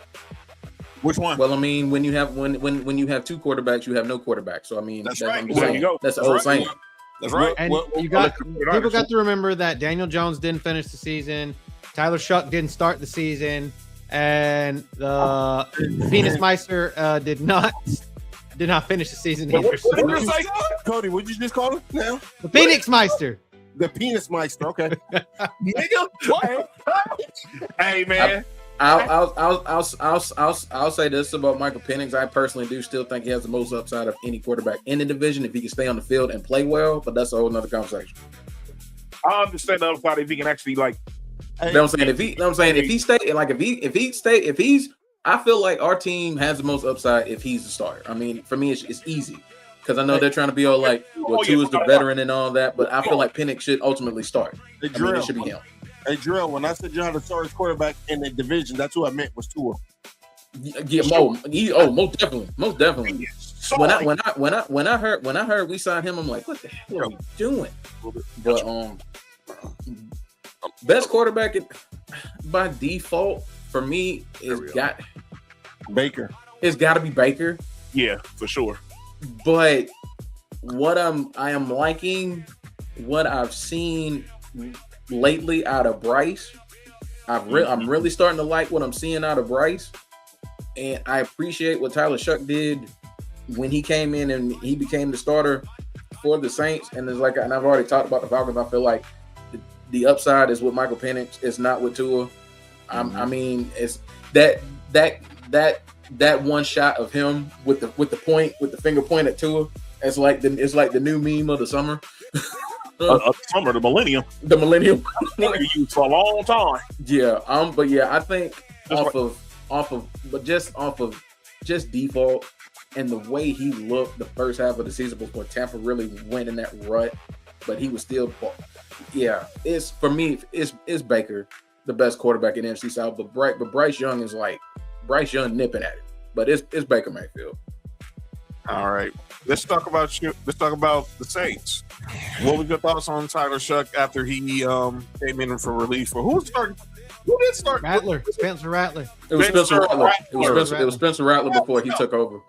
Blake Griffin twin. Basically, yeah, his little midget. I thought he was Patrick Mahomes playing in a Hallmark film about Bo Nix or some shit. So. I thought that was a left-handed. Spencer Rattler is Patrick Mahomes under the influence. That's all it is. But that's a whole nother conversation. Hey, didn't he beat somebody's team here? I had to, Nessa, because the Falcons haven't decided who their quarterback's going to be. That's what I'm saying. We don't have a starter. Our starter's not established yet, so they both have to be on the list. Oh yeah, I forgot who your coach is, Kevin Stefanski, and he ain't never known who his starter is at quarterback going to be for like the last fucking decade. If he's smart, if Penix is healthy, you start Michael Penix and just keep it pushing. I do like what Tyler Shuck did when he became the starter. I like his deep ball. I like his ability to move in the pocket. I like his escapability. Like he showed me a lot more than I thought he really was going to. Because like I remember that combine performance and it was god awful. So the fact that he was really able to get out there and really display his talent is definitely a testament to him. I really like what he did. I like what the Saints did in the offseason trying to build around him. I mean, they lock up Chris Olave, and then you bring in Jordan Tyson, you bring in Oscar Delp. I mean, they did a lot. They did a lot for that offense. So I am actually expecting the Saints to really I'm expecting them to do a little more on offense this year. My question with the Saints is that defense. Cam Jordan is still there, but we know he's getting up there. But he wasn't even gonna. He had to resign. He had to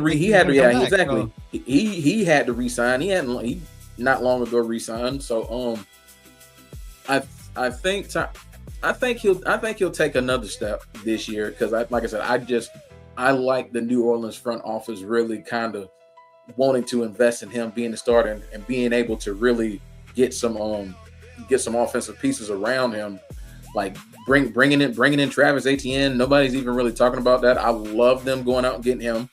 So now you have a legit 1-2 with him and Kamara. You have a legit 1-2. So I think Tyler Shuck should take another step. I think he's gonna be good this year. And you know what's crazy, Drill? Mm-hmm. You remember people was clowning the Saints on what they should have drafted Shador instead? I remember. Hey, I was one of them too. I was clowning him for that. And Tyler Shuck, hey, I give it to him. He shut me up. I was one of them saying that. Well, you got to think. Tyler Shuck only played 11 games, and he averaged over 200 and something yards a game in passing. Had he played all of them, like all 17, he'd have had closer to Baker's numbers than what he has now. Yeah. Oh, absolutely. He would have been like. I've seen him already.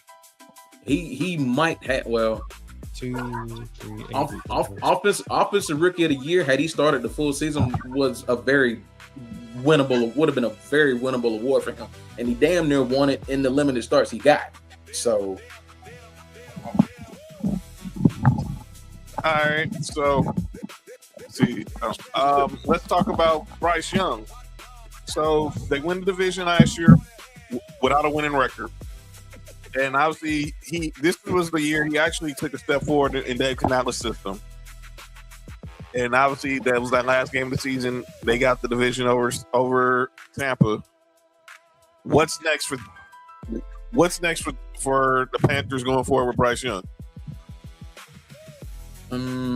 I personally think with the hype they're coming in with in the offseason, they have to win this division. The hype they're coming in with, like with what they did, and they did lose. Now Nick Scorton is going to be a big blow for them, losing him for the season with an injury. But you have Tech McMillan, who was amazing for him. Jalen Coker's an underrated wide receiver, and like he's really good. Xavier Legette for me is definitely has been one of my big disappointments since he came into the league. But I would definitely like to see him take a step. I think with the Panthers,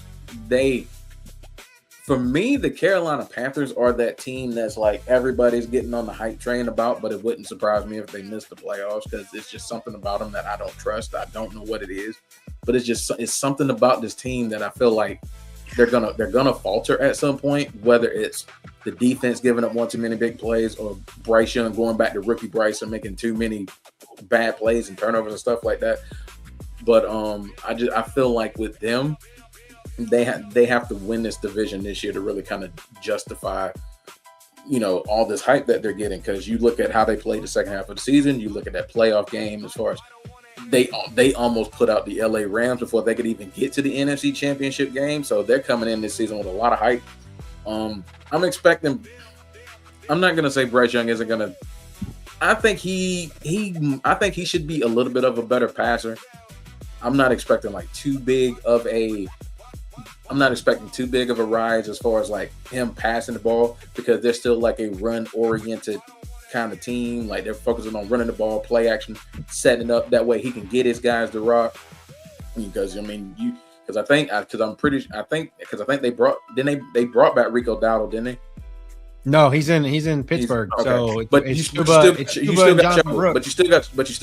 Chuba and Jonathan Brooks. So I mean, you got a damn good 1-2 punch with Carolina as far as being able to run the rock. So I'm expecting them to still be more run oriented, and just being able to kind of focus on that play action. And like I said, I'm expecting out of Bryce. Let's see, he threw for a little over 3,000 last year. I'm expecting a little more. I'm not expecting huge. I'm thinking maybe 30 in that 3,300 to 3,500 yard range. Same amount of touchdowns. I'm expecting I'm expecting to get, like I said, the NFC South quarterbacks to me as a whole just don't wow me to where someone's gonna really just be someone's gonna come out and throw for 4,500 and 35 touchdowns. I'm not expecting that out of any other NFC South quarterbacks this year. But I'm expecting. I think the way people are talking down on this division, I think this division can surprise some people, and I think we're going to get better quarterback play out of this division than people are really kind of giving it credit for. That's how I feel. So I think Bryce Young's going to have problems staying protected because half of his offensive line Yeah, is hurt right now. Yes. It's hurt. So no Taylor Moton, no Ike Iwonku, and so now they got Monroe Freeland coming in. Hopefully, maybe can play left tackle, but I mean, that's a big ask, you know. Yeah. So I feel like Bryce Young has the potential to get his ass rocked a few times. He definitely does. And I tell you, I will give the NFC South this even the Bucks, the Saints, and the Falcons, they all have decent pass rushes to go get him. So I think Baker Mayfield's in a contract year, right? Yeah. He want to get paid. Baker Mayfield, this is his last chance to get a contract. I think Baker Mayfield is going to have the standout year in his division, just on the simple fact of that alone. And he's going to leave. And he is going to leave. He's going to leave. Go right to the Rams. He'll go, or not. He'll go right to the other AFC South team. He'll go right to the Colts. They just paid Daniel Jones. They ain't going nowhere. Hey, I got a sleeper team for Baker Mayfield. Who's that? Watch out for us if neither one of these quarterbacks pan out. Wow. I don't know. I think I might be in the sweepstakes. Arch Manning. Yep. I don't think see, that's the thing. Everybody's saying like we're going to tank. I don't think we're going to be as bad as people think we are. They're not going to be worse than the Jets. They're not going to be worse than the Jets. No, hell no. I don't think we're going to be as bad as people are trying to make us out to be, because everybody got us like bottom 4 everything. I don't think we're going to be as bad as everybody's trying to make us out to be. Unless they can stop y'all from running the ball. No. I do. And Brees already injured. And this is Atlanta beat us last year, so running the ball. Yeah. Running the ball and nobody ever wants to win their division. So like that division is like you guys nobody in the NFC South ever wants to win the division. You guys just know what I'm saying? Like it's like when everybody picks us to win the division, we fold, and nobody's picking us at all to win the division this year. So that's why it's like this could be that final year where it's like, oh, okay, they actually want to do it this time. But we'll see. They got the talent for it. Literally, you guys have the most proven coach of all the coaches in that division. Exactly. Yeah. But two-time coach of the year. So yeah, but at the same time though, it's even with having him and having all the talent we have on that squad, even with losing James Pierce and Jalen Walker on the defense particularly, even with all that talent, you still gotta do it. Right. So let's rank these quarterbacks, and then we'll get to the AFC. I think we got Baker 1. Bryce Young 2. I don't have. I got Shuck 2. I like Shuck better than I do Bryce Young. I gotta see more. I'm with Nick, but I'm not mad at it. I'm not mad at it though. But I'm not mad at it. I'm not mad at it either. But I want to see him in year 2 in Kellen Moore's offense. Yeah, and already we saw today, no Jordan Tyson for the first 2 months of the season. Yeah. Dude was injured a lot most of his time in college. What you think's gonna happen when he gets to the NFL? That's hate. I'm just saying, but it's true. And they say, well, it wasn't the same hamstring that he injured in college. It don't matter. Okay. They never paid attention to Todd Gurley hurt. All right. Sorry. All right. I mean, the Rams knew what was going on because they weren't tripping. Right. They knew he had 4 years on that. He had 4 years on his knee. All I gotta say is Chris Olave had 156 targets last year. That's all I needed to know. Like even with a Tua concussion brain. So I mean 156 targets. Who needs Jordan Tyson? Oh, trust me, he gonna need him. He's gonna need him eventually, especially if they start bracketing. I know. I'm just saying, he can't get Olave to stay healthy either.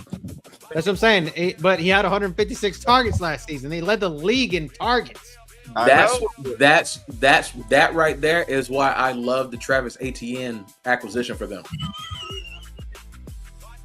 I love them getting him because, like I said, that 1-2 punch of him and Alvin Kamara. I personally think having to deal with Alvin Kamara as long as we have, it's one of those where it's like it could kind of like rejuvenate him. Because now it's like the burden, like he's all some of that burden's off of him. So I think that Travis Etienne pickup is gonna pay some dividends for New Orleans. So for me, my second quarterback is Tyler Shuck, then Bryce Young, and then Michael Penix. Yeah, Because and Tua is not what we're talking about. Yeah, We're not talking about the backup quarterback at this point. Yeah. All right. But I can see if you can put this is just going forward. Dante Moore or Arch Manning. Oh man. In Atlanta. Or anyway, go ahead. Sorry. Let's go to I know Falcons fans don't want to have to suffer through another season. I personally, as a Falcons fan, I want Michael Penix to take the reins on this job. I'm tired of us drafting quarterbacks. I want Michael Penix to actually take the reins and actually take this job and really do something with it. I'm tired of having to go in the draft and looking for a damn quarterback because I feel like it's going to be an endless cycle until we land on somebody. I think we might actually have something with Penix as long as he stays on the field. I think I'm ready for him to just take the reins because I think he's uber talented. So that's just how I feel about him. Hey, Drill. Yeah. Hey, there's a quarterback in Southern California that'd be perfect for y'all offense. I think He'll be perfect for y'all offense. Yeah. And this receiver looks. Never mind. All right. This for next week. All right, Coach. Yeah, but I definitely see where you're coming. I see where you're coming from on that, Nick. Yeah, he would be a good fit for us. Yes. Let's go to the AFC. Cody, obviously, your quarterback has been under a lot of scrutiny lately for his regression, and that postseason he had last year was very bad. That's why they didn't win. Yeah, it was atrocious. We all thought that Liam Cohen wasn't ready for the job, but he proved it. He beat us. I know he was a good coach. He was just weird. Jaguars. Liam Cohen obviously comes from Kentucky. He also was under McVay, and then I was looking with was that the Bucks too. So yeah, he was in Tampa. So now he had a good first year, and maybe Trevor Lawrence was like a world competent quarterback. And then you go to Daniel Jones was having a resurgence. He was having a great year. And then tears his Achilles. Him and what's the running back name? Jonathan Taylor. Just got paid. I don't know. Hey, they look different. Jonathan Taylor's like, never mind. Him and John Taylor together that crazy. That offense. $88 million to Daniel Jones though.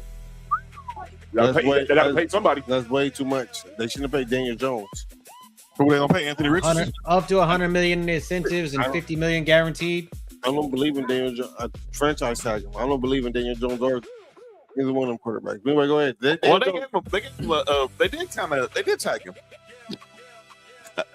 They did. Pause. They did give him a. Did he get like the transition? I think he got the. Did he get the transition tag?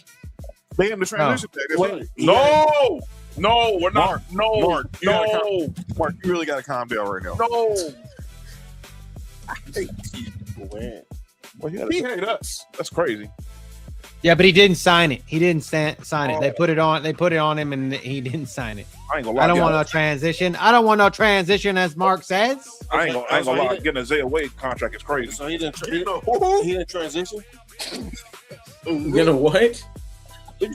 She said we're not paying Richardson. We weren't talking about Richardson, man. We talking about Danny Dimes. Anthony Richardson is gonna be on his way out. Yo, Nick is gonna be on his way out. Anthony Richardson needs to just suck it up and turn into a tight end. He needs to transition into a tight end. Look, me and Mark try to tell our homie guys, and even Josh, we told dudes Anthony Richardson was trash at Florida. Yep. Nobody wanted to mention it. But everyone kept saying, well, he had a I even have friends that are Florida friends that said he was trash. Man, yeah, I remember when we were doing the draft stuff at our show. Me and Champ was like, because we follow, because we're Georgia fans looking at the SEC. Is like, I don't know what everybody's seeing the kid. You know what they saw? Let me tell y'all something. I know what they saw. Every time there's one of these guys that, they look like they're not that good, they ain't becoming good. Mm-hmm. There's always that hope of maybe this guy is similar. Right. Josh Allen, he came into the league like a fullback. Unintentionally ruined football. Yes, he did. Unintentionally. Just like Steph Curry unintentionally ruined basketball. Yep. So it's like this. They saw that and it was like, damn. They skill sets were kind of similar in college. Are you all right? They saw the similar skill set in college and said, hey, maybe we can go ahead and take this guy up over here, and maybe he can turn into the next Josh Allen. And guess what? They were 100% wrong. 1,000% wrong. Because he's not accurate worth a shit. Neither was Josh Allen, but Josh Allen had one thing. He had the strongest freaking arm in the damn league. Well, Josh Allen also had bad receivers at Wyoming. So I mean, shit. I mean, we wouldn't know he couldn't throw the damn ball at Wyoming either. No, he did. He threw the ball. He just okay. He was a Tebow thrower hurt. Should have been a Bronco. Who? Josh Allen? Yes. Who y'all drafted instead? Bradley Chubb. Bradley Chubb. Who's in Buffalo? Never mind.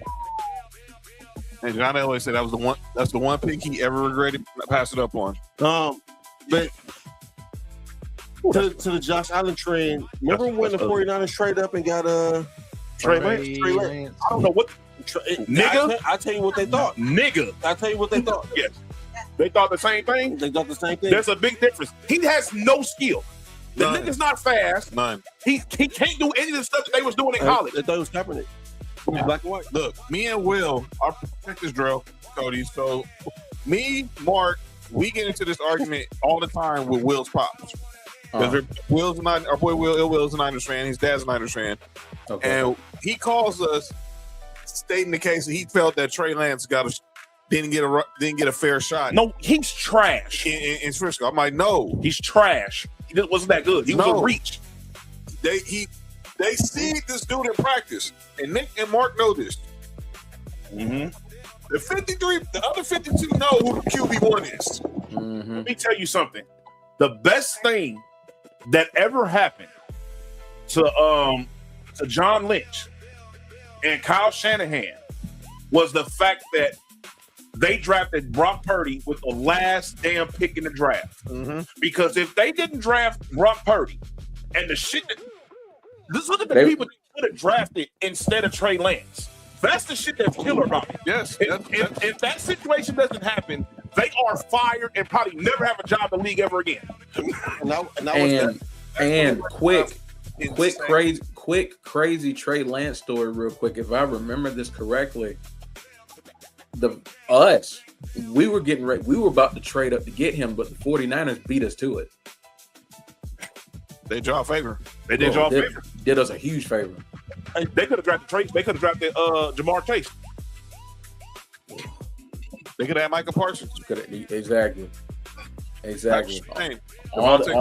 gonna tell you that I can end this whole Trey Lance debate like in 3 names: Carson Wentz, Easton Stick, Trey Lance. That's all you should know. North Dakota State. That's it. Wait, what happened from North Dakota State? I'm just saying I can end this Trey Lance debate in three things, in 3 names: Carson Wentz, Easton Stick, and Trey Lance. Trash. I told y'all Carson Wentz was overrated. Facts. Sorry when he won. Never mind. Dog, the people they could have drafted instead. Why Eagles always win Super Bowls with sorry quarterback? Never mind. Go ahead. Y'all go ahead. They built the whole entire team except for the damn quarterback. Y'all go ahead. Because I'm going to get in trouble with the Jalen Hurts shit again. No, yep. Well, she got a couple more weeks for that happen. That's fucking crazy. That's terrible. All right, anyway, the best quarterback in this division is Trevor Lawrence. Right now, I gotta say it's Trevor Lawrence. Until I see right now you have to say Trevor Lawrence. Are y'all tripping? No. CJ Stroud. It should be CJ Stroud. No. I don't trust CJ Stroud. Y'all wild. No, I fell into this trap once before, and this is not a homer take. I've seen Trevor Lawrence. I've watched Trevor Lawrence, and I was the biggest proponent of Trevor Lawrence about 2.5 years ago.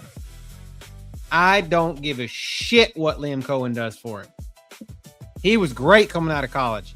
I will take shitty played playoff performance CJ as long as CJ's head don't hit the turf and bounce and he becomes Tua, which he's a couple concussions away from that because he seems to get one every year or every other. But this CJ Stroud, that I've seen in the offseason is different. It's a different CJ Stroud. I don't know what was. I think last year he let that Micah Parsons going around the world, all that bullshit and fame that he had the year before go to his head, and then he just choked out. And then I was not the biggest fan of the way that our offense was run last year. I was not, because one, we only had one tight end, to be honest with you, and now we have 3 good ones. I mean, Schultz is good, but I love the kid out of Michigan. Mm-hmm. And that kid out of Michigan, the Michigan kid, Marlon. And I think you're gonna see this offense look a lot more like the Rams with the Colby Parkinsons and Tyler Higbees, as opposed to the shit that you've seen from us in multiple years. I'm just afraid now. Jaden Higgins went down hurt today, so that's our wide receiver too. So I don't know. This might be something that we have to monitor, but hopefully, all things considered, he's not injured, and Nico doesn't have to take all the bulk of all the receptions, which he should anyway. But and let's hope that Tank keeps progressing, and Tank Dell is back to form as he was before he got hurt 2 years ago, because dude was so good. But I hope his ship hasn't sailed. But I hope that was gruesome. I'm gonna say this: the Texans have a championship defense for sure. Yes, they have a Super Bowl defense. They have a Super Bowl winning. Not just getting their Super Bowl winning. Oh yes, they have a Super Bowl winning. Competent quarterback play and offensive coordinator aside, we should have beat the Patriots. I said before the playoffs started last year, because we would have beat John. Yeah, if CJ Stroud played competent ball, they would have gotten there. Because I didn't think there was no defense on Houston's level going into the playoffs in the AFC. And if CJ Stroud did anything, I think Houston would have got to the Super Bowl. I think so too. Yeah, for sure. I think the Super Bowl would have been out of Houston and Denver. Yeah, no matter what. And I think personally, I think Houston would have went to Denver and beat them, because I always said because my thing is what travels in the playoffs: running game, defense. What we have already at the house. Go ahead, Mark. We have one stop. If we had one stop, we would have went and Denver and beat them too. Anyway, go ahead. Never mind. Go ahead. And you know what I hate about that? Not to go off subject, I hate that happened, because now, oh my God, every single Josh Allen hater is like, oh, Josh Allen cost him all. I'm like, bro, he's had 2 bad playoff games. I'm gonna be honest with you. Even with that bad playoff game he had against Denver last year, they still could have won. He put us in position to win. Yes. Wait till next week. If our defense have one stop. Y'all talking about bad QB play in the playoffs. Wait till next week. Who's next? I mean, we did what we did last year with Woody Marks, a rookie, and Nick Chubb with a half a leg at running back. So now we have Monty and Woody Marks coming off his second year. So shout out to Woody Marks. Yeah, y'all. Shout out to Woody Marks. Y'all getting David. Shout out to number 4. Hell of a get. You heard? I do. I think that the best quarterback in his division. I want to say Cam Ward, but I want to see how that sophomore slump go, because I know I'm saying Cam Ward. I know he's gonna have that sophomore slump. It happens to 95% of quarterbacks. Do you trust Daboll? I think Cam Ward has the best arm talent in this division. You want to trust who? Brian Daboll. Yes, he had Daniel Jones. That's made him look bad. And he got a playoff win out of him. Yeah, he did. Well, he got it out of Saquon Barkley, but that's a whole other conversation. Mark's the only one of all of us who had Brian Daboll in his building. I don't know if I trust Daboll with Cam Ward. Daniel Jones got better after he left Daboll.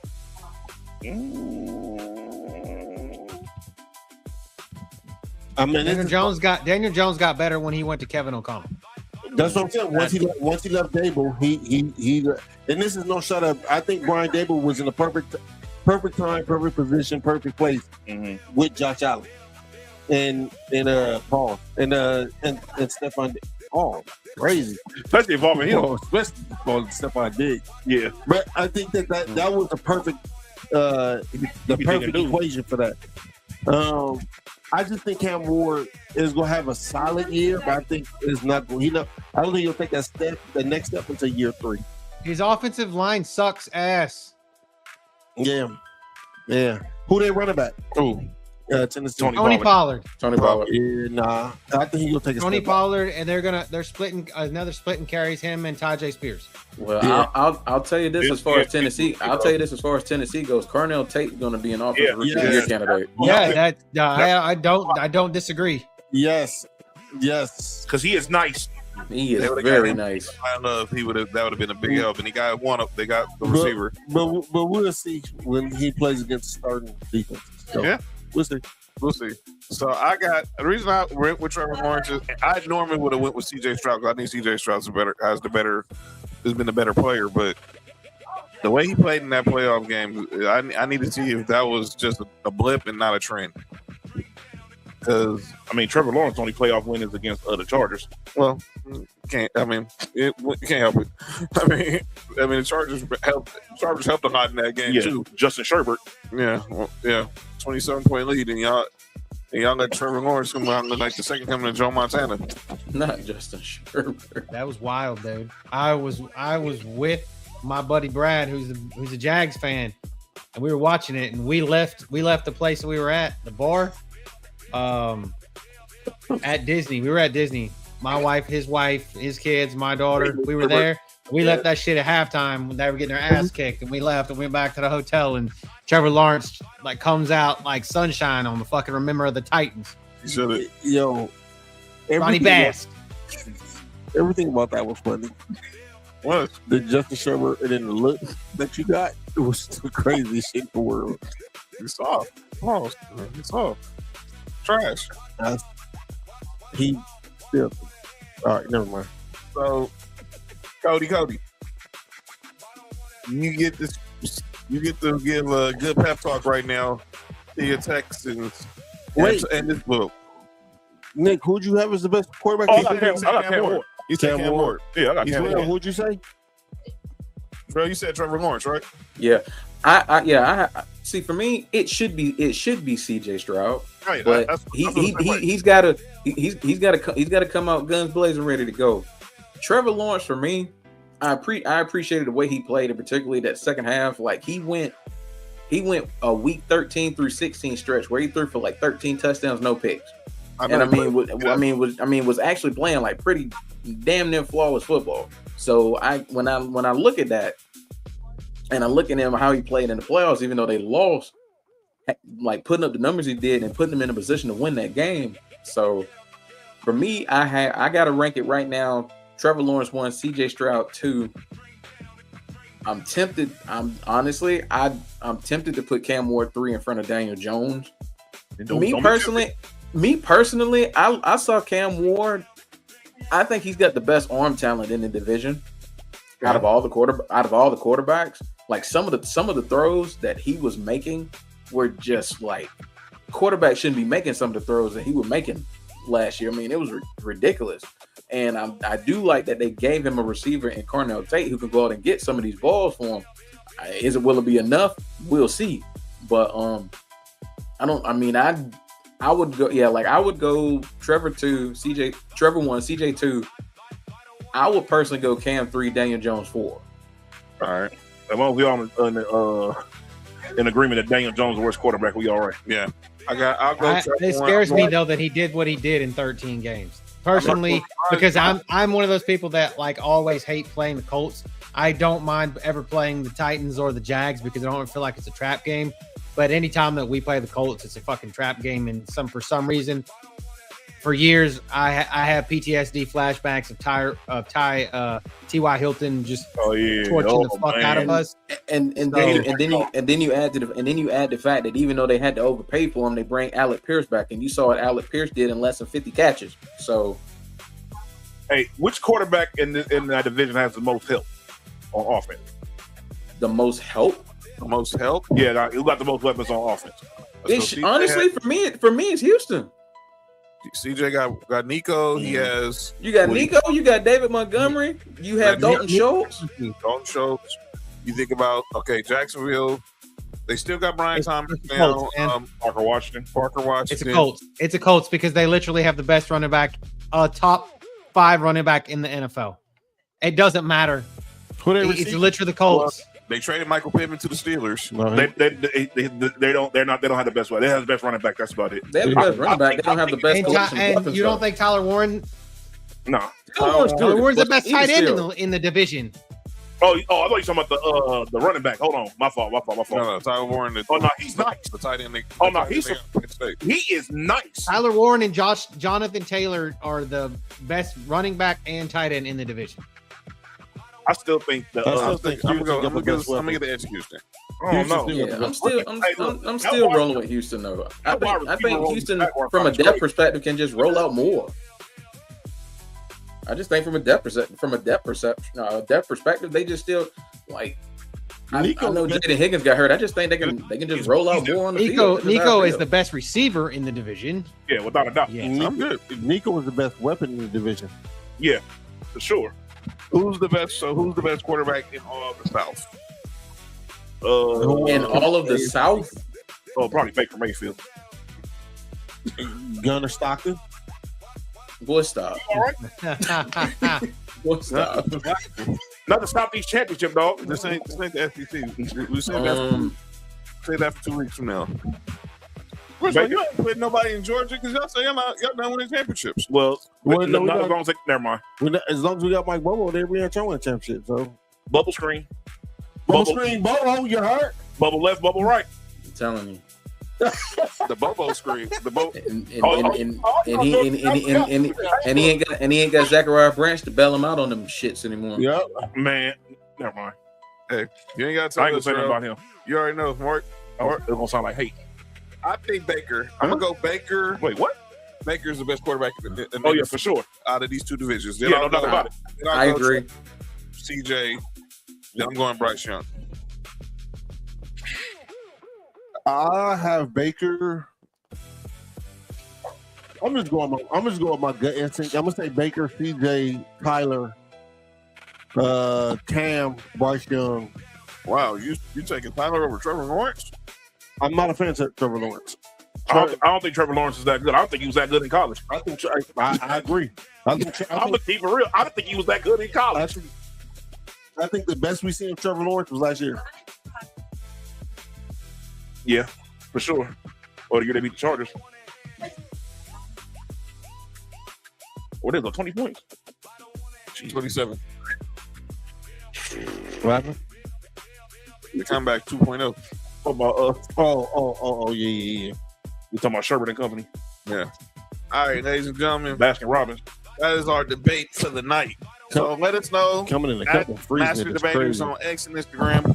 Who y'all think the best QBs are in the South, in the AFC, and the NFC? Next week, we conclude our two-a-day. We're going to keep talking two-a-days on Friday, but next week we'll conclude it with the West We're not and playing the best running backs. Y'all should have drafted. Yo, where the hell did Nick go? Y'all should have drafted a project number 5. Yo, the Nick just Crazy. disappeared? Just think about this. CJ Stroud. There's 2 guys drafted here in the same draft, 1 and 2, and in the one that took his job should have been at 5. What? Say what? Think about that.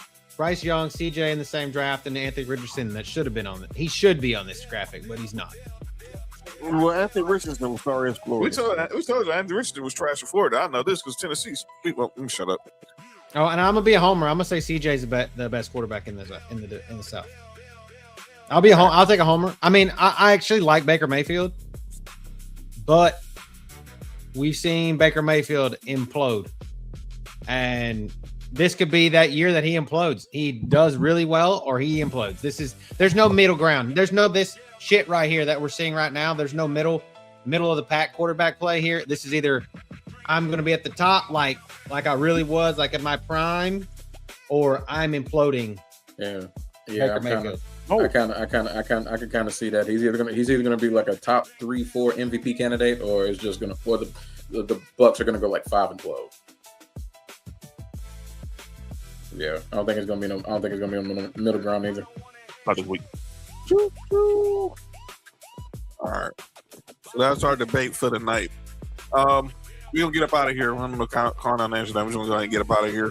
Drell, Final words to your Falcons before we end the show. Start Michael Penix Jr. Stop bullshitting. Go ahead and start him. I mean, it's for me. For me, it's common sense. You want to go with your guy who's got the upside, who's got the arm strength. I mean, you practically drafted a guy like Zachariah Branch, who's been showing out off-season, preseason. A guy with speed that can go catch Michael Penix's deep balls. Shame we lose James Pierce for 8 games. We lost Jalen Walker for the entire season, but I do like what I'm seeing. Kendall Daniels, Harold Perkins Jr. I like what I'm seeing out of the rookies, and I'm liking what I'm seeing out of Avion Terrell so far. I think we're going to be better than what a lot of people are giving us credit for, because they, like I said, they just have us in the bottom of everything. They're just kind of like just throwing us away. It's like, we're going to be one of the worst teams in the league. We're going to miss playoffs. I mean, I'm not saying we're going to win it. I'm not saying we're going to win the NFC South. I'm saying this could be one of those years where nobody's talking about us. They might actually do it. But we'll see. I'm excited for every year coming in watching us just to see what we do. But I'm not going to say I'm treading on. Like I said, I just try to stay even keel. I don't try to get too high, try to get too low. That way, when something stupid happens, I'm not the type that's like, oh man, just throw the team away. It's like, hey, it is what it is. I've been a Falcons fan for this long now, so I'm kind of used to craziness. So I'm always going to rep, and I'm always going to rep my boys. I'm always going to shout out my boys. Shoot, I got the shirt on right now, so I'm always going to rep them. But I appreciate y'all having me on the show. It's always a pleasure. Always a pleasure to be on here. Shout out to you fine gentlemen. I will throw out a quick plug. UGSP Undisputed Go Sports Podcast will be coming back this Sunday. We're doing our NFL preview show, so shout out to my homies Champion Flash on that. Hope y'all come and check us out as well. But yeah, man, like I said, it's always a pleasure to get on, and definitely looking forward to more opportunities. Definitely have you on during the football season. Just make some picks, so we'll be getting at you, and then obviously talk to college football in the near future. Cody, talk to the Texans. Hey, I love the draft picks so far. The guys that we picked up in the draft are looking great. We just got to keep everybody healthy. CJ got to make good decisions. Miko got to keep up the swarm mentality. Defense. As we all said in a prior episode, defense is what's going to win championships, and we have the defense to win the championship. Need a competent offense, and I think the offense is making a turn, and this is going to be something that we've seen in the past. Like I said, I think we're going to see a lot more Rams and a lot less Patriots. So that's what we want. And shout out, man! If y'all haven't watched Marlon Klein play, please go watch some of that. Go watch last week's first 2 drives. Did what he did with Dougie Mills. So shout out to him, and shout out to Nick's boy Kamari from USC, Ramsey. Ramsey from USC. So I was gonna say Kamari Lassiter. That's our boy. That's our boy Kamari Lassiter. So we got Kamari, we got Kalen Bullock and Kamari Lassiter, and then we got Kamari Ramsey. So shout out to him. All right, we're gonna get up out of here. So I want to thank Drell again for pulling up. He'll be back with us real soon. So Drell, appreciate you, sir. Always. Next Friday, check us out. Me, Mark, Nick will be here to talk more AFC South, talk NFC South, and talk some other latest in sports. College football's AP Top 25 was out. Number 3, all right. Well, that obviously we'll definitely talk about. We'll talk about that. There's the rankings right there if you haven't seen them. I'm gonna be honest with you. It's gonna piss a lot of people off. I think Notre Dame is too low. There's rankings. Ohio State 1, Oregon 2, Georgia 3. I actually agree with where's Fat at? I actually agree with the Notre Dame take for one. Texans 5, Indiana 6, Miami 7, 8, Texas A&M 8, number 1. Ole Miss 9, Oklahoma 10. Whenever the cop, they're not ranked because they're not good. Excuse me? What you just said, John? Oh, in the show, John. You are tripping, John. In the show. Don't tell me that. John, you are falling into this trap. End of the show, John. Don't tell me that. And the show is about to get worse. He gonna keep going. All right, y'all. But that's what we'll talk about. I don't know. I'm not looking up because I don't care. No, you should. So we're gonna get up out of here. Next week, AFC, NFC West, who are the best running backs? From Christian McCaffrey to Kyron Williams to J.K. Dobbins to Kenny Walker. Kenny Walker now switch from AFC West to NFC West. But we'll talk about all that next week. Thank y'all for joining us tonight. We will see y'all. We'll see y'all when we see y'all. This has been Master Debaters. I'm John. I hate Nick. That's Mark. I hate Nick. That's The rails have come off, everybody. That's Cody. And that's Big Drill. Y'all don't Peace understand out. why I hate Nick. We stay lit. If you want the truth, come take your seat. Join the debate. Bring the heat. One mic, 4 angles, no fear, no pause. Big names, big swings.